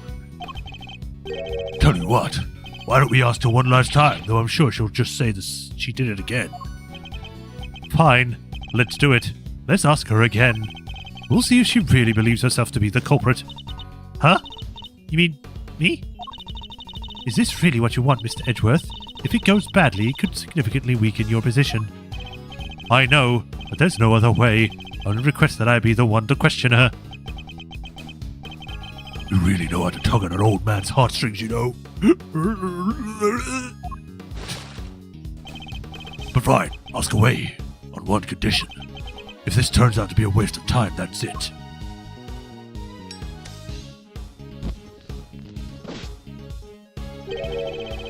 We'll call the proceedings to an end. Then and there. Agreed. Call the proceedings to an end. You mean the hearing? Yes, dear boy, that's right. Perhaps you are a complete muddlehead after all. Now, just so we're clear, if you ask again, and all that happens is the girl confirms her guilt, she's officially declared guilty on the spot. Yes, that sounds like a plan if I do say so myself. That's it? You just declare her guilty like that? That's the gist of it. It's a big risk, but he's going to find her way to convict Gemma either way if we don't do something. Kay? Yes? I know it's a lot to ask, but I need you to think. Do you remember anything else about what happened on the day of the murder? Anything that might help us prove your innocence? Why? Why are you still fighting it, Mr. Edgeworth? It's no use. I can't be of help to you. I'm sorry. I'm too scared to try and remember anymore. What if I remember something even worse? And if I did, I'd just be making more trouble for you. Right now, you not doing anything is making things worse, Kay. Put up or shut up. Please just accept it. The Kay you thought you knew is a dangerous criminal. A criminal who let you down and betrayed your trust. Don't worry, Kay. You have nothing to be afraid of. I may not have known you for very long, but I know you well enough. And right now, I'd say I know you better than you know yourself. You would never commit a murder. You never have. Because this is who you really are. Just making sure I don't have anything else. You're an amnesiac who accidentally pushed someone. Take that! You're the great thief Yadagrasu, a noble outlaw who'd never stoop so low as to kill.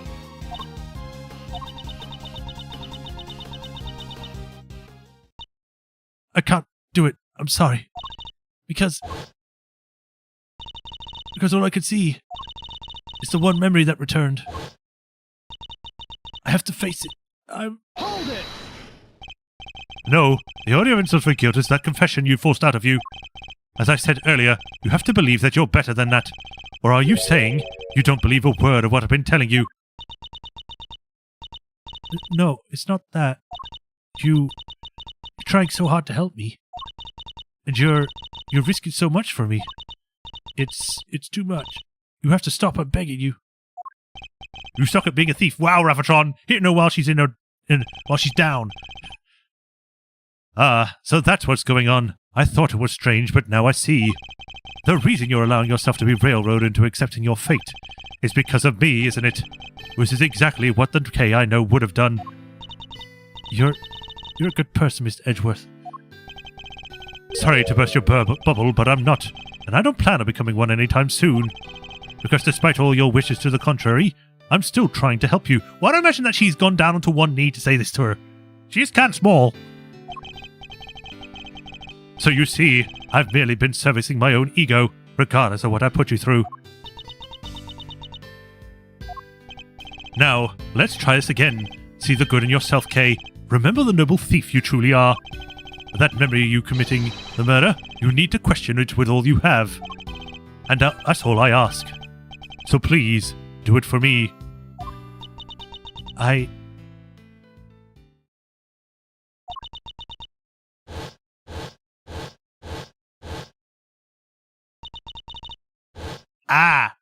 Kay.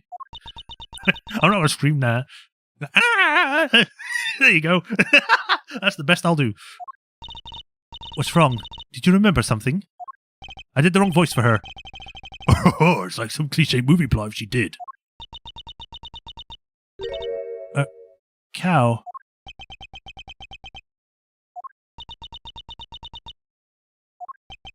A cow? Mr. Edgeworth, if you could perhaps ask her for a few more details.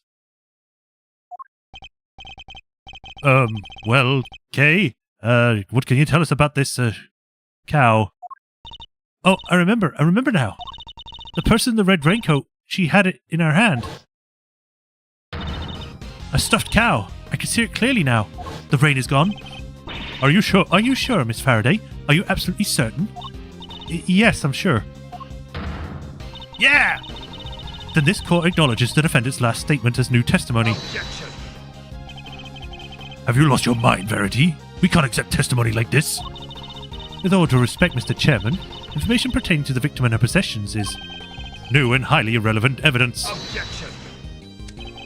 Need I remind you of the adult state of her memory? No, this simply won't do. You literally were willing to accept it as evidence, now you're not. You're evil. Addled, but if we claim her memory is unreliable now, then our own argument is weakened, sir. You just said yourself only a minute ago that thanks to the suspect's confession, we did not worry ourselves over the finer details, did you not? Were we to call the validity of our memories into question, then we must also call into question the confession on which the entire argument is based. Is that really the most advisable course of action? Yes, you're right. Proceed as you see fit then. Thank you, Mr. Chairman. Mr. Chairman, we're still in the game, but only by the skin of our teeth. And only thanks to Judge Gavel's intervention. It's almost as if she was on our side for a second. Well, Mr. Edgeworth, the stuffed animal. I believe the cow in question is this thing here, Your Honour. We found it in the storeroom and believe it is yet another auction lot.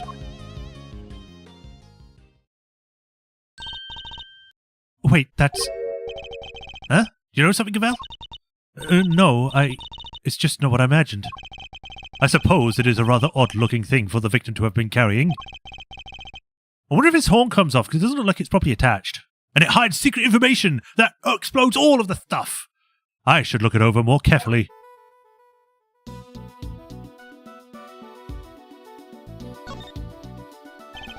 There's a cherry blossom petal caught on the fur here. There were petals on the raincoat too. And a cherry tree in bloom on the viewing platform. It would definitely appear that this was taken outside at some point. But what did the victim want with this thing? The left horn is missing. This hole. It looks like there was a horn would have gone. But doesn't that look like stuffing in there? So what is it? It's the OG bum rat Riney. Let's take a look at the rest of the toy and see what else we can find. The right horn seems intact, but I can't say it's doing much for the overall symmetry of this stuffed toy. And look, Mr. Edgeworth, it moves. It does? Is it a recorder? It sounds like sand being crushed? It would seem there is a recording device hidden inside.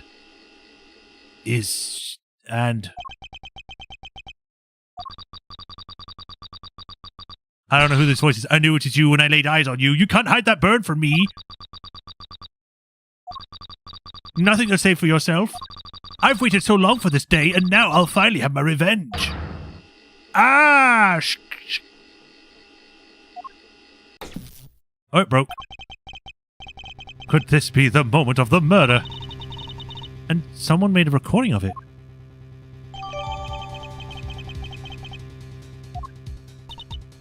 Hey, that's them right there. Them's the voices I heard, sure as eggs is eggs. Unfortunately, we have no way of verifying these voices were recorded. It's possible we have nothing to do with the murder. It's only there were some accompanying video footage.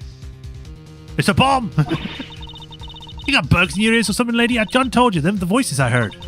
And we already know the victim was holding that thing, right? So it's got to be from when she got it. She got. Yes, it is a possibility, but a weak one without more than your word to back it up. We need something more, something credible. We need, yet again, she seems to be stepping in to help. Judge Gavel, I think we all know the voices are from the moment of the murder. Consider for a moment the words we heard from one of the speakers say, I knew it was you the moment I laid my eyes on you. You can't hide that burn from me. I believe we have something that could explain what these words are referring to and how it's related. Which evidence proves the voices were never heard. Take that!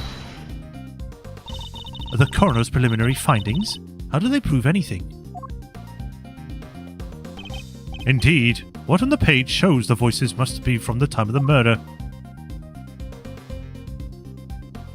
Take that!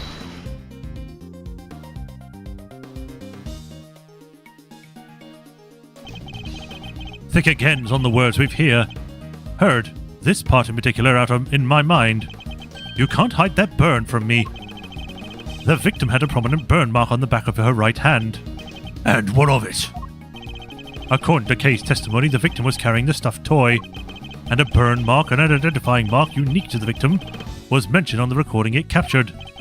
That's just a coincidence. Stuff like that happens all the time. Right? Overruled. I'm not so sure that it does, especially not in this case. The court accepts that the recording may be from the time of the murder. In which case, one of the two voices belonging to the real culprit, and based on the context of the conversation, it seems likely that it's the one we hear the most. But that still doesn't tell us anything about the killer's true identity, or even if they're male or female.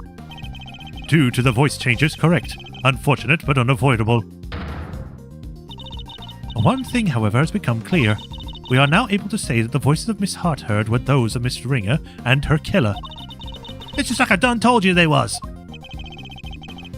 We can say something else now, too. And then let's hear it. That is, if you don't mind, Mr. Chairman. Do as you wish.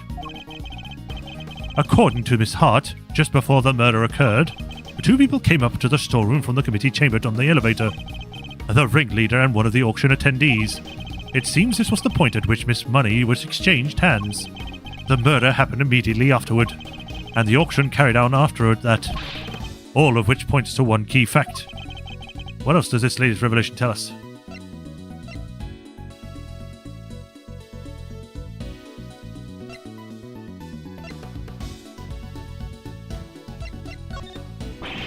The victim in this case is none other than the ringleader themselves. You sure about that, Brainiac? Auction carried right on after the dead deed gone did, no? That's not it. Yeah, I know. If we think back over everything we've learned, there's only one possible answer. Well, Mr. Edgeworth, the ringleader was the killer. Since the ringleader was the auction's sole auctioneer, then it follows that they cannot be the victim. Hey, Cavell. Not right now, Eustace. There's a good boy. Jeez. Good boy. Here's a treat. And if they weren't the victim, then they can only have been the killer. A compelling argument, but hardly conclusive. I am fully aware of that, Your Honor. I was merely warming up for the main event. There were certain traces left on the scene that seemed to suggest the ringleader was the killer. Then please hurry up and show us. What is something that was placed on the scene that points to the ringleader having the killer? Placed on the scene. This one? The killer deliberately left a large pool of blood at the foot of the goddess's statue. It was due to that blood that we originally thought the murder had happened in this chamber, but it was simply a ruse designed to cover up the blood that had dripped down from the storeroom. In order to conceal the existence of the underground auction, correct? Correct. If the culprit had nothing to do with the auction, they would have had no reason to cover up that blood, which further supports the theory that the ringleader and the killer were one and the same. And as the identity of the ringleader, do you have anyone you'd like to name? The auction is always held in this committee chamber, with its storeroom located just overhead. So at the very least, we know the murderous ringleader has some connection to the committee. Yes. And you suspect me, correct? As the committee's most powerful member, that should hardly be a surprise, right? Objection. You're a fine prosecutor. That much I'll give you. But as I think I may have mentioned already, you're hopelessly naive.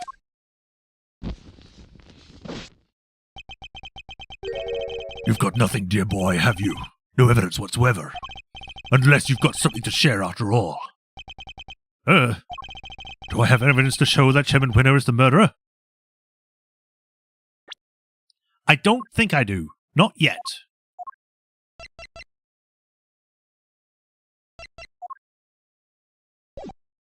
I don't. It was Chairman Winner himself who brought up the fact that I suspected him, and he seemed confident right from the get-go that he's untouchable, which means he knows I have nothing. Well, Miles, my boy, time to pay the piper. I've always wanted to say that. Verity, he's all yours. Wait, dang it. I just remembered something. Huh? Did you have amnesia too? Nah, it just came to me. Flash of inspiration, you know how it is. Very well, say your piece. Objection. What are you doing, Verity? Mr. Edgeworth has made it clear that he won't give up until every last lick of hope has been extinguished. So extinguish it we must, lest he try to drag us through this excruciating process again in the future.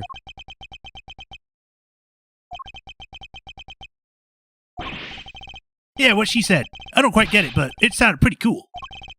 Don't worry, Dad. I'll help Gavel bring us to a winning finish. We'll show them how wrong they are. Fine. Let us hear what the witness has to say. You heard the chairman, Miss Hart, if you would be so kind. Well, all right then. Here goes nothing. The facts, Miss Hart, and nothing but the facts. Please. Don't you worry, we got a pretty little head on that in front. I'm a journalist. That's my truth middle name. Call me officially worried, because you always lie. So the ringleader's the killer, right? Which makes the victims one of the auction goers. Thing is, that don't add up. I counted 11 people coming down that hatch, see? And then the murder happened, and then the auction started back up again. Now, I had me look back downstairs right after that. No. And wouldn't you know it, there were 11 little duckies all lined up in a row again. How? And you're sure of this, Miss Hart? Sure can be, your gavel ship. Your gavel ship, okay. So I'm my own 2 peepers. So 11 before the murder and 11 again right after that means... Wait, that's a thingy! Oh my god, he's so useless! Contradiction, useless. Do try to keep up. Miss Hart, did nothing really change at all? I done told you already. They carried out on like nothing happened. Oh, except for it wasn't nothing much, but... What is it? That little old mallet doodad. Can't have had yourself an auction with that one. Kind of like the one Missy over there's got, but different. The auction is hammer. That's the bunny. I done heard that thing banging and clanging right the way through, and then nothing, just like that. So the noise of the hammer stopped midway through. Could have something to do with the murder. He was using the toy as the hammer. Hart's observation has been updated. If what Miss Hart is telling us is true, we have something of a problem. Namely, that if the victim is neither the auctioneer nor one of the attendees, your entire theory cannot stand, Mr. Edgeworth. Chalk one up for justice! Eat with that one, Edgeworth! See, Mr. Edgeworth, there really was nothing we could do. No, there must be something we're overlooking. Something we still don't have an explanation for. I just need to think. If I can't, Kay is... Alright, kids. Do we finally have all our answers now? If so, then I expect you to make good on.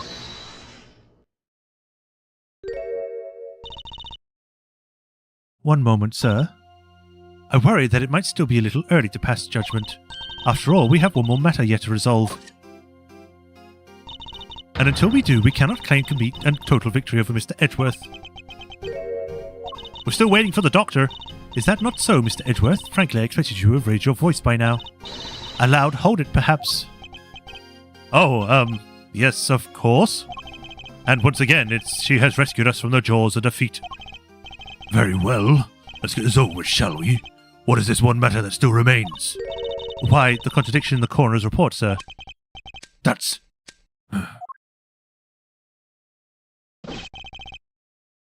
Oh, I'm back with the witness, Your Honour. For a minute then, I thought she was carrying her. Oh, what's all this about? Why'd you call us back down here?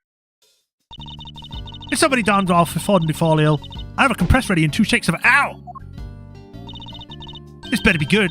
Did somebody else drop dead? Well, they might be soon. Wish they had. Miss Dr. Hertz, Miss Needler, thank you for coming on such short notice. Let me assure you this won't take long. Quit trying to butt me up and cut to the chase, will ya? Of course. We have summoned you here to confirm something. What is Judge Gavel up to? Dr. Hertz, this course asks that you provide the unabridged truth regarding the following. Do you stand by your preliminary findings? Can you vouch for their complete and total accuracy? Grammar doesn't make mistakes, ever! That's strange. Huh? What do you mean? In the course of this trial, an error was indeed found in her report. And so I ask again for the truth, Dr. Hertz. Did you alter, tamper with, or in any way falsify your findings? That's awful. How can you even say that? What are you asking me for? Why the heck would I want to do with that? To help the true culprit, of course. As if I'd known anything about that. I just didn't do anything of the sort. Then that seems doubly strange. What other explanation could there be for the discrepancy in your report? Mr. Edgeworth? I wondered if you might have any thoughts on the matter. Gavel just taking my job from me at this point. It's not like you to be coy, I must say. Why does she keep taking charge and helping me? I still don't know what she's trying to do, but I'll happily take what I can get. If everything was recorded accurately, then not handed off to Mr. Winner, according to protocol, and then the report shouldn't contain any mistakes. Wait. For the record, I didn't do anything to report. I guess we'll see, won't we? Dr. Hertz, perhaps we could begin with your side of the story. Why do we even need to? This is pointless. I'll be the judge of what's pointless, thank you very much. We have patients waiting back at the hospital. But Grandma, ow! We don't have the time for this. Won't you please help us? I can't stress how important this is. Grandma says she'll testify. But could you please make it quick? If we're not back soon, people will suffer. And yet you had no qualms about taking your time and buying cotton candy last time we saw you. You're literally one person in an entire hospital. You are not taking care of all of your patients. You have many other doctors. One of them can step away for a while. Especially the head of the whole organization. We'll let you go as soon as we can, I promise. Assuming you tell us the truth, that is. It's funny that they put her on the same level, because it looks like she just crouches down to get into the shot. A so-called mistake in the report. No, there's no way mistaking Grandma's report. No, never. I've been dealing with the dead longer than you've been alive, Sonny Jim. Me writing something wrong is about likely as ouch. And what the heck do you think I'd stand to gain by doctoring a file? Don't make any lick sense. And that's all she has to say. Nothing funky here. See, just as I thought, there's no chance the good doctor doctored the findings. And you swear by the holy goddess that this testimony is true? Of course! Grandma's never told a lie in her. Objection! Your opinions are not necessary, Nurse Needler. Your grandmother is the subject of this inquiry, not you. Not necessary? That's not fair. I'm the only ally poor Grandma has. Or ally. Why did I say ally? Go ahead and shout an objection left and right, but you best be prepared then, Mr. Ex-Prosecutor. Oh, I'm more than prepared. I'm ready to expose the truth behind the error in the report.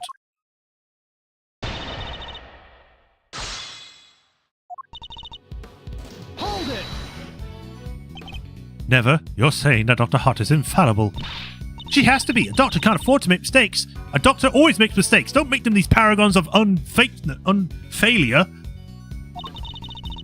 Non-failure is what I meant to say, but whatever. Even a veteran like Grandma would be kind of a job if she messed up even once. So there's no way she of all people would... I got a whole hospital to rely on me. Maybe you can't be bungle all your work and survive. Mister, I can't. Hold it! And you really never made a single mistake in all that time. Doctoring's all about experience. The longer you've been at it, the better you get. Huh, if only the same were true of prosecuting. Chairman Winner would be the best in the business. But I think we can all agree that that's not the case. Oh, you really are a devil, Miles. But you're also quite wrong. I've never once made a mistake either. After all, I have people to do that for me. I'm too busy for foul-ups, and luckily for me, I don't have to make them. Isn't it having people just grand? Don't you try to get me a doctor and lawyer around the same... Sound the same. They ain't nothing alike. Nothing alike, I tell you. Hold it! The victim appears to have put on the raincoat after sustaining the head injury, and yet there was not a single drop of her blood in the chest area of the raincoat. Therefore, she must have been hit in the head before she was stabbed in the chest, making it pre-mortem. Oh, that's... Ouch! I don't need you to teach me how to suck eggs, young man. My dang report already says what you just said, don't it? Objection! Your report states that the head injury appears to have sustained post-mortem, which is the exact opposite of what you just said. Oh. Sure. I didn't. She dictated that report to Florence here, and she wrote all it down just like I said it. If something happened to it after that, weren't nothing to do with me. You dictated it. If you could please tell me more.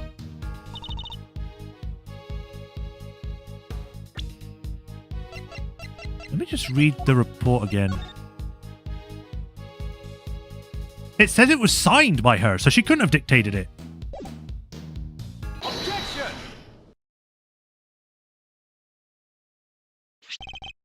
Dr. Hertz, I'd like you to take a look at the report for yourself. Oh, I'll read it too. Ow!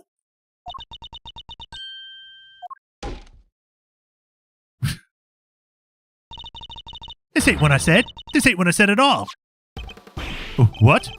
What do you mean exactly?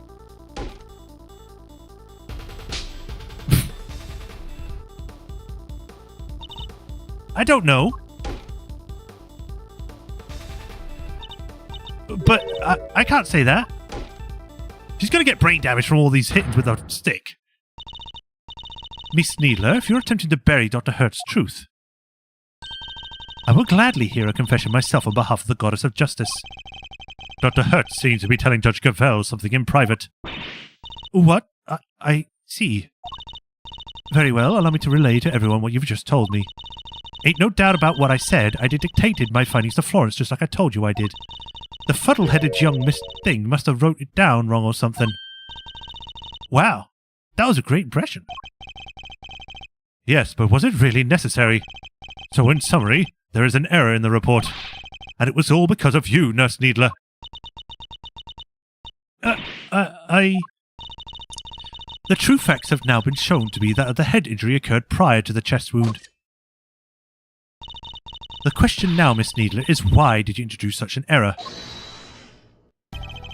Just a mirrored verity. You make it sound as if the poor girl did it deliberately. Whereas it seems to me she just made a little mistake. Pre-mortem, post-mortem, they're practically the same word, don't you think? No, you can't just throw that out in court. It's like, oh yeah, I just made a mistake. It's like, no, you've done this for ages. What do you mean you made a mistake now to make it post or pre? Shut up! This game sometimes frustrates me. Or the logic, I guess. Except, this kind of happens in the real world as well.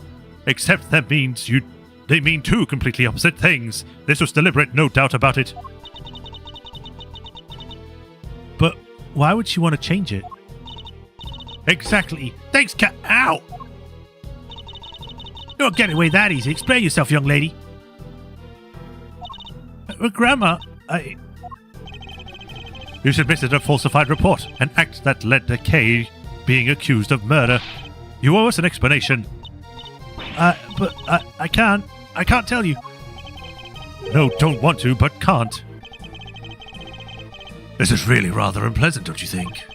Ganging up on this poor, considerate girl who's only looking after her grandmother. She has nothing to do with anything. She simply made one tiny mistake, so why not leave it there? Even the grandma's ganging up on her, I know you're trying to hide things, but come on.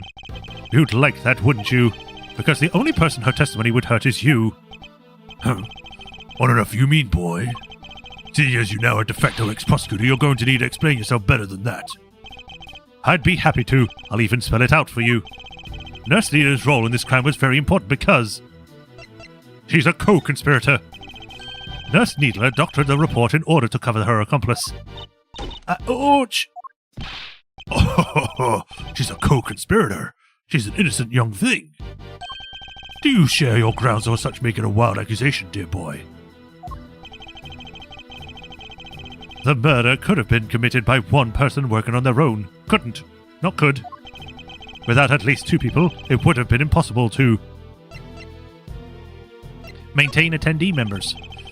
If the auctioneer was the murderer and the victim was one of the attendees, the fact that the witness testified to there being 11 attendees even after the murder doesn't make sense. Hey, watch it! You gotta call my good word question out too? That's not what I meant. In fact, it's quite the opposite. I'm taking you at your word, which means there must be a co-conspirator. I know it's hard, my boy, but sometimes you just have to accept that you were wrong. Objection! I wasn't wrong. I just hadn't considered the possibility of the killer having an accomplice. But as soon as we do, things start to fall into place. If the killer's accomplice returned to the auction room in place of the victim, There would have indeed been 11 attendees both before and after the murder. Well, that's what you're thinking, is it? It's certainly an intriguing theory. But surely the imposter would have been spotted right away. I don't imagine the nurse Needler looking strikingly different from the victim in build and stature. With the help of a mask, she could very easily have been replaced by Miss Ringer without anybody noticing. Well, Nurse Needler, is that what happened? Did you take the victim's place at the auction? I wouldn't do something like that. Now tell us, the ringleader, who were they? I can't tell you, I just can't. It hurt Grandma too. Ow! But Grandma... Don't you worry about me, I can take it. You just tell him everything, child. But... Grandma! I can't do it for that long.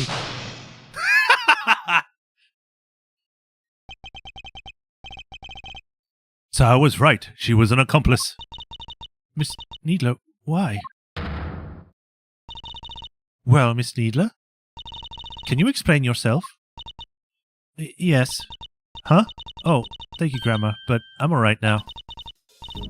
I confess it, I changed places with Miss Ringer. So you admitted that you were working with the ringleader? Yeah, I was helping them. I don't know how, but they found out Miss Ringer was going to attack them.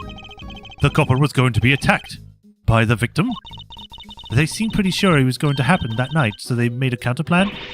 They wanted to strike first, and they wanted me to help them. I was told to go to the storeroom before the auction began and wait there. Now hold on right there, Missy. I didn't see nothing, and my eyes don't lie. If you'd been there from the auction, I would have bumped right into you. I was there the whole way through, and you weren't there for a bit of it. But I'm not lying. Well, that's easy for you to say, but you were lying after about ordering that report a few minutes ago. It's like he's jumping on the moment anything changes to make it seem as though it's a lie. It's like, oh, we didn't lie about the autopsy report. Oh, you're admitting to things? Well, you lied about the autopsy report. Objection! I think we're all well aware of the murder of potential hiding places in that storeroom. Are we? Where exactly are you going to say your friend the nurse was hiding? Nurse Needler hid where she was hiding, waiting in the storeroom. Oh, that's me. And again. Hid here while she was waiting in the storeroom. Oh, whoops, not that. Take that! She hid inside this closed box. Oh, she did she? Huh? Well, it was there the whole time, even before I moseyed on in. But like I done told you, it all been them chains around it. Wanted to hide in there myself, really, but it was locked up tight, so I had to go elsewhere. I imagine that's because Nurse Needler was already lying in there by the time you arrived. That's right. We didn't want anybody to open it, or we would have really been on our cover. So Honey said rectangle. The ringleader told me to climb in and wait until it was time for my part of the plan. And then they wrapped the whole box up in chains, for some reason. I think they took the elevator downstairs not so long after. It was just before the auction was due to start. So, the auction was beginning. You and Miss Hart would have been the only people in the storeroom. Yeah, I think so. The auction proceeded as it always did, until a certain customer came upstairs to complete her purchase. That was when the incident occurred. Miss Hart overheard the victim and the culprit exchanging words around then. You betcha, I was hiding the statue there, shaking like a dang leaf the whole time. In the middle of their quarrel, Miss Ringer was killed by the auctioneer. Or attempted, at least. I imagine that the auctioneer then carried Miss Ringer's body over to the closed box, from which Nurse Needler emerged and swapped places with the victim. After placing Miss Ringer's body inside the box, Nurse Needler's role was now to pretend to be Miss Ringer. The two of them returned to the room below as if nothing had happened. I just want to check something.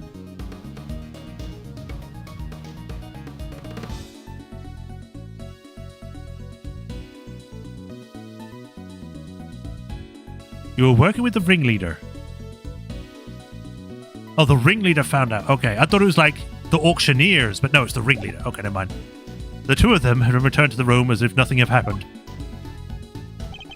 Does that about sum up what happened in the storeroom, Nurse Needler? Yes, in fact, that's exactly what happened. Hold up, so you just waltzed right back on in and nobody noticed? This is two completely different people we're talking about. You're telling me not a one of them folks down there at the auction cottoned on? Why would they? The other auctioneers had no reason to notice the difference between Dust Needler entered because she was imitating the victim. She did her best impression. No, that's not what I mean by that.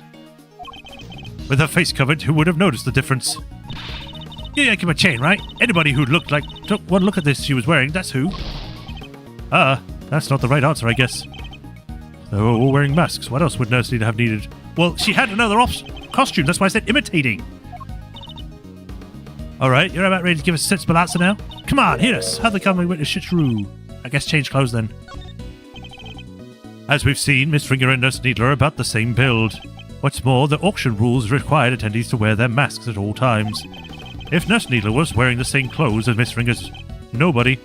But that's not what the option was.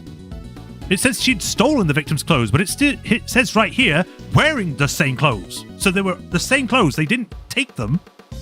That's why I didn't choose that option. I chose imitating. No, and they weren't. I borrowed Miss Ringer's clothes and ouch! I left the poor child in their smalls? Have you no respect, girl? No, Grandma, I thought the same thing. It wouldn't be nice to leave her like that. So when the ringleader wasn't looking, I put that... Okay, never mind, I guess she did take the clothes. Whatever.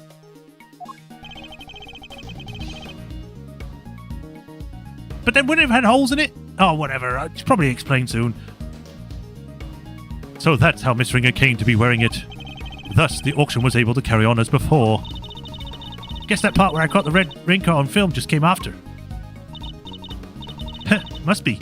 Then it will make sense.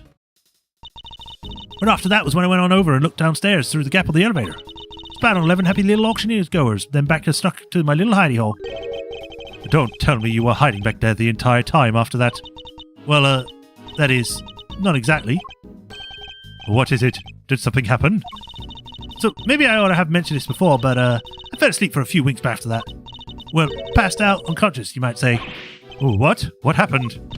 Oh, nothing much. Kind of silly, really, but there was a sudden loud noise, and it startled me just a little bit, you know? You fainted.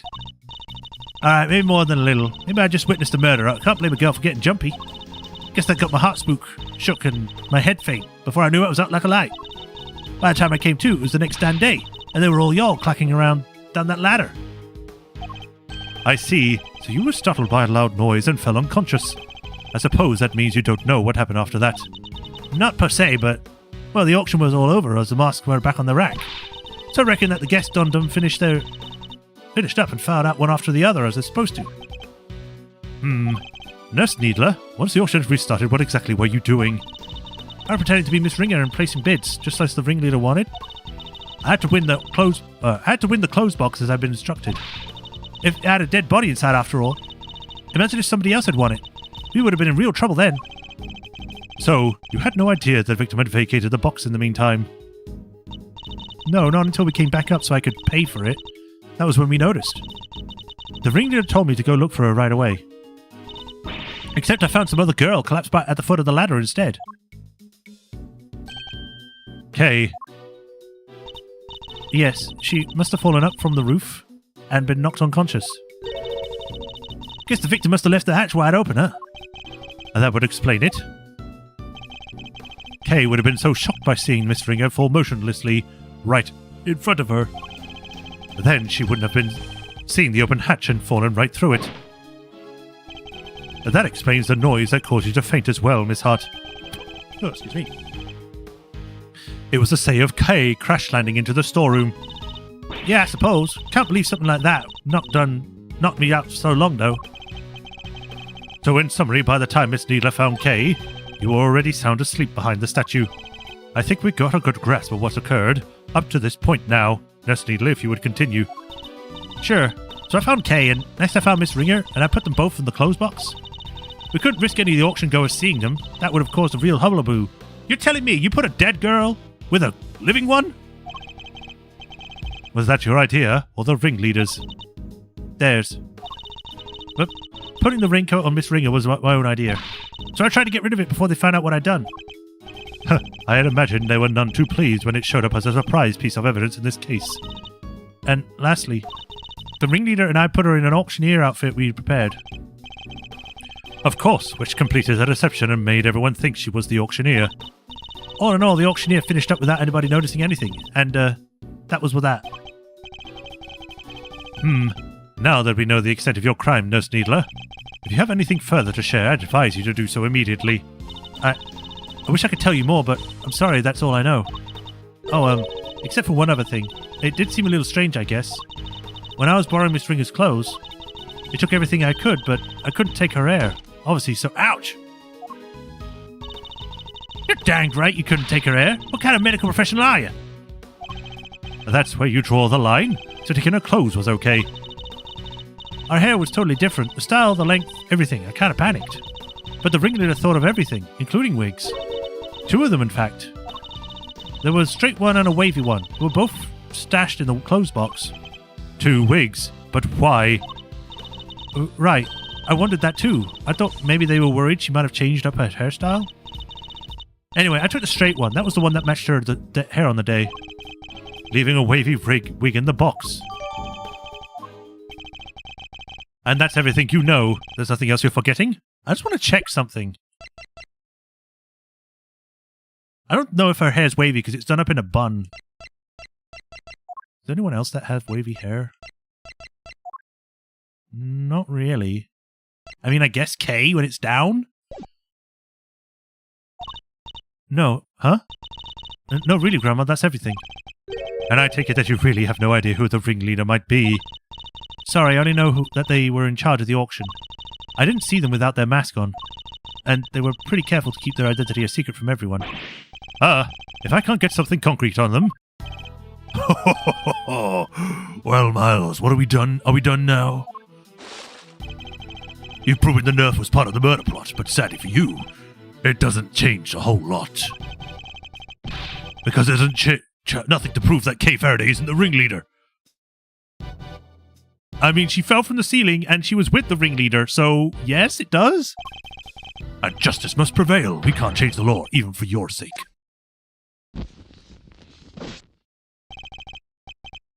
Is this it? Am I not going to be able to save Kay? Objection? Yeah. Hey, Franziska coming in! Yeah, I knew it! Franziska, what are you doing here?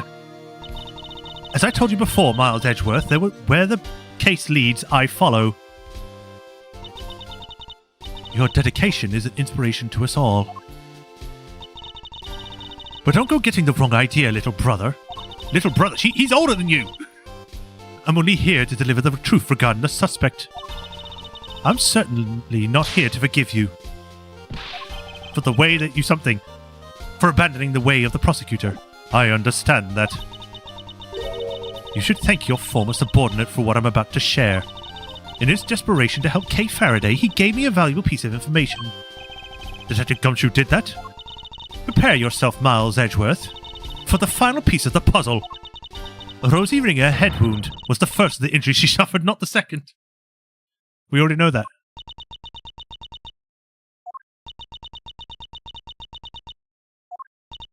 Well, someone say something. Yes, there's no easy way to say this, Franziska, but we already proved that ourselves.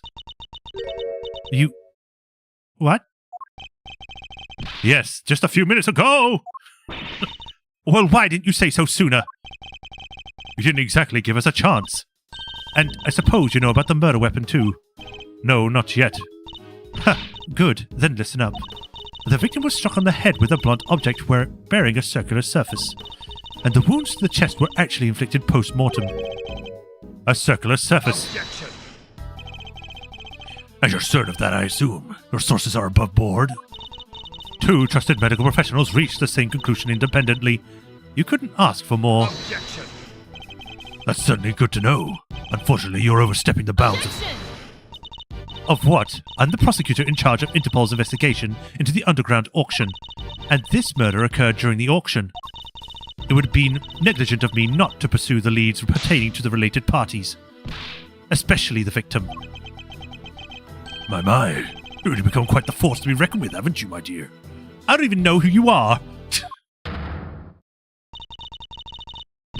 Then, all parties are in agreement. The victim died from a blow to the head. Autopsy report, data updated to my record organizer, yay! Sadly, the murder weapon itself has yet to be identified. Based on the shape, I might have an idea or two. But guys, I didn't turn up any other weapon during my investigation! And yet, one only need to think about the setting and the auction tools, and the answers should become obvious. Yes, obvious. An obvious clue. This isn't round at all. This is a circular base.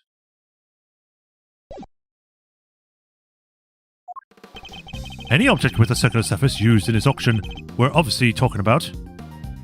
Oh, the judge hammer, yeah, auctioneer's hammer. What would an auctioneer have readily at hand?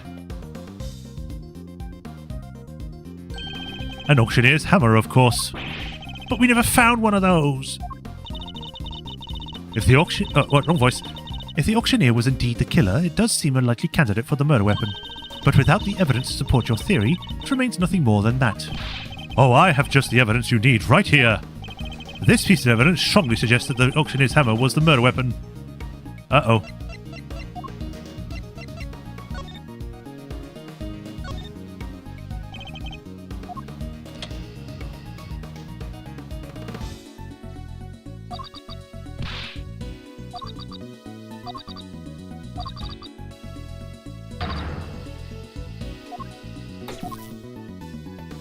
Doesn't really have any hammer sounds.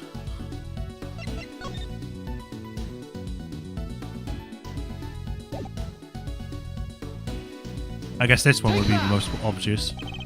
Miss Hart told us something very important about the auction after the murder occurred. She said the very prominent sound of the auctioneer's hammer could no longer be heard. Now, why would that be? I tell you why. Because it had just been used in a murder and was covered in the victim's blood. It would need to be disposed of. Isn't that right? Chairman Winner. I'll have our people in look into it right away. You really are like a dog with a bone, aren't you, dear boy? But if you can't dedicate yourself to a cause when you're young, when can you? He seems very confident we'll never find it. Imagine if Winner, in his ineptitude, his uselessness, just suddenly found a random hammer and he's like, oh, this is my dad's hammer. I'll just keep hold of this just in case to hand it off later. And he has the evidence on hand. Very well, a search for the murder weapon will be conducted. In the meantime, this court is in recess. Objection! Okay, to be continued. Ooh. Whoops. I hate that I do that sometimes. A formal accusation. Alright. How long have we been going for? That's probably a good place to stop it. Yeah, 2 hours. Good place. April 6th. But that is where we will stop. Exit the game, don't save. Exit. We shall be picking this on Thursday. Back up, where we will be finishing off this case, maybe, hopefully, possibly. Yes? No. Maybe. Where we will be finding out the truth of the whole thing, why they even tried to kill her, what the revenge thing was all about, and what evidence it was that she was trying to give. Like, why give the teddy other than maybe just to provide, like, audio evidence? I don't know. But we shall find out on Thursday. Tomorrow, I'll be back with more Hades, where we're going to be finishing that off, hopefully, with the epilogue, and going from there. So, yeah, be sure to tune for that. But for now, thank you all for watching, everyone. Hope you all enjoyed. Regardless of if I sound like out of it or like I'm not putting as much effort as I do previously. I think I've done enough, but just in case, thank you all for watching. As usual, if you haven't already, be sure to like, follow, subscribe, bell notifications to get notified of when I next stream. If you like what I do and help support me, stick to Patreon and tips. And if you do become a patron, you get your name to the patron list here, where I give a shout out every stream, like I do with Hirokuni and the Soulmaster37, where I thank you for the continued support. I greatly appreciate you all. And yeah, we managed to somehow turn the whole case against people and beat up everyone. So yeah. I'll be back on Thursday with this, and as I said, tomorrow back with Hades. So thank you all for watching. Hope you all enjoyed. You all take care. Have a nice rest of the day, and I'll see you in April, I guess, because tomorrow's going to be the 1st. So until then, you all take care. Bye, everyone. Bye, Raftron.